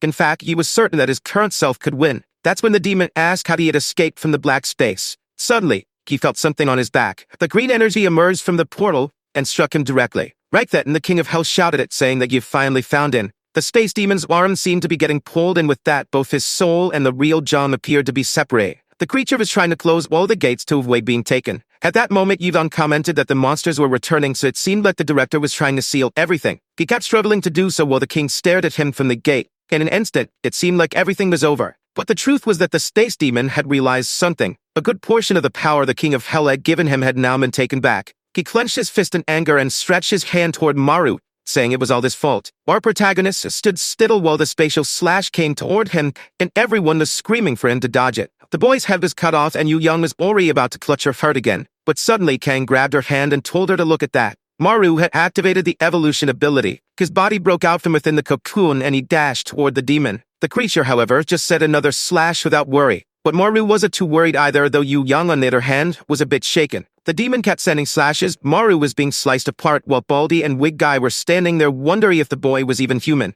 Meanwhile, the old man knew this was the end for him. Maru had already left. Let's count. 1, 2, 3, 4, 5, 6, 7, 8, 9, meaning now there were 10 of them, folks. He lunged at the creature, saying this was the end, but even then, the space demon unleashed one last attack, telling him to die. However, Maru crouched, dodging the final slash, and said, "Not today." He slipped to the side, bit the creature's neck, and said, "I'm taking this ability for myself." He was hanging there, lashed onto the monster. Kang was sure that this was the end. Or maybe not. Maru's bite hadn't done any damage at all. He seemed strangely shaken, and it looked like his gluttony worked different at this time. Once again, he found himself in the void. The space demon appeared and warned that he was going to regret this. You would definitely wish he hadn't consumed him. The gluttony demon could devour his ability, and that's why you was sure that the boy had been sent by the abyss to strip away his powers. That's why you wanted to know how long the boy would allow himself to be controlled by the abyss. You must be wanting to return to that prison where war and darkness are eternal. Obviously, Maru responded that this made no sense and that of course he didn't want something like that. But the demon grabbed him by the neck and said he wasn't talking to him. He was speaking to the gluttony demon inside the boy's body. He wanted to know how the demon was so useless that it hadn't taken control of a human's body, even though it was part of the original 8 gods. The demon walked forward and stared him down. Not only was Maru having to resist the space attack, but he was also starting to feel the gluttony demon trying to take control of his body. He kept resisting, but the other guy said it was pointless. Every human who possessed the power of the 8 gods eventually lost their consciousness, so you might as well join them and go against the abyss. He told the gluttony demon to give up its fight with the humans. It could be free, and together they could destroy the abyss. All they needed to do was combine their forces and use ability users as pawns. To make countless memories, Maru began to open his sinister mouth with multiple smaller mouths forming around his body. He shouted that he wasn't undoing the transformation and that he wouldn't let this happen. No way was he going to allow anyone to use humans like that. That's why you wouldn't let this monster take control of his body. He was going to vow the space demon put an end to this himself. He lunged for another bite, and then we were back in the abandoned building. Except this time, Maru tore a chunk off. He swallowed it immediately while the guy said it was foolishness. He was about to say something about how it would be impossible without him. when blood gushed upward and both of them collapsed to the ground. The gorgeous Kang rushed in to save our boy. Meanwhile, Sanwoo just stood there, watching as the body reverted. He grabbed his coat and placed it over the body. It looked like the old man was coming back from the world of consciousness. Unfortunately, he had really died. Wig Guy and Baldy looked to the side, wondering if it was finally over. It seemed that Ki Maru had won once again. Meanwhile, Yudong looked at John's body and wondered what would happen next. How would the special public servants group function now? Sometime later, back at the dormitory, everyone was at their place and Diefman commented that he would have never believed their leader was one of the 8 demons. He'd always thought the director was a weird guy but never imagined he was a demon. Everyone is talking about how the room reeked of beer until Yi Young called out to Diefman. Actually, she calls him Sunday, which is a more respectful term. She mentions that she was thinking about calling an emergency meeting, but decided to consult him first. Then she asks what they should do. Diefman replies that as soon as the announcement is made, it will cause mass panic and the government won't stay quiet. She knows that news like this could collapse the entire organization. For now, they need to keep everything a secret until they find a solution. And obviously, they have to make sure no information leaks to anyone else. Sometime later, Eve Young is leaving with the dynamic dude, telling him to get some rest. At that moment, Diepman calls out to her and, judging by his face, tells her that she worked hard. She doesn't need to call them Sunday anymore. The others say that Diepman is such a bastard, basically saying that the wound is old as hell now. Night falls and Maru is sleeping in the living room. He asks why the hell that guy is there instead of going to his own house. Samu replies that he doesn't have the energy to go back. That would be best if the kid went to his room already because he can't stand someone sleeping next to him. Maru explains that his room is actually just a storage space. He usually sleeps on that couch right there. Then once again he calls out to Sunwoo and says he has something to talk about. He had managed to talk to his father. Sunwoo immediately sits up. Maru then explains that it seems his father had been trapped in that black space all along. He tried to get him out of there, but wasn't possible. And that's why you wanted to apologize. Sunwoo pauses for a second. His face hardens and he turns away, saying it's fine. But Maru reveals that his father missed him and his mother a lot. Then he asks him not to hate him anymore. Sunwoo lets a single tear fall. With that, our boy lies down, wondering what will happen next. He remembers that before dying, the demon said that soon one of the 8 gods of the Abyss would find them. From now on, they would have to face the Abyss without his help, which meant the end of humanity. Maru feels uncertain about how they're supposed to defeat these gods of hell, considering they're stronger than any demon they face. Then the voice of the god of hell commands the one who possesses his ability to step forward. A knight who looks like Maru's father appears.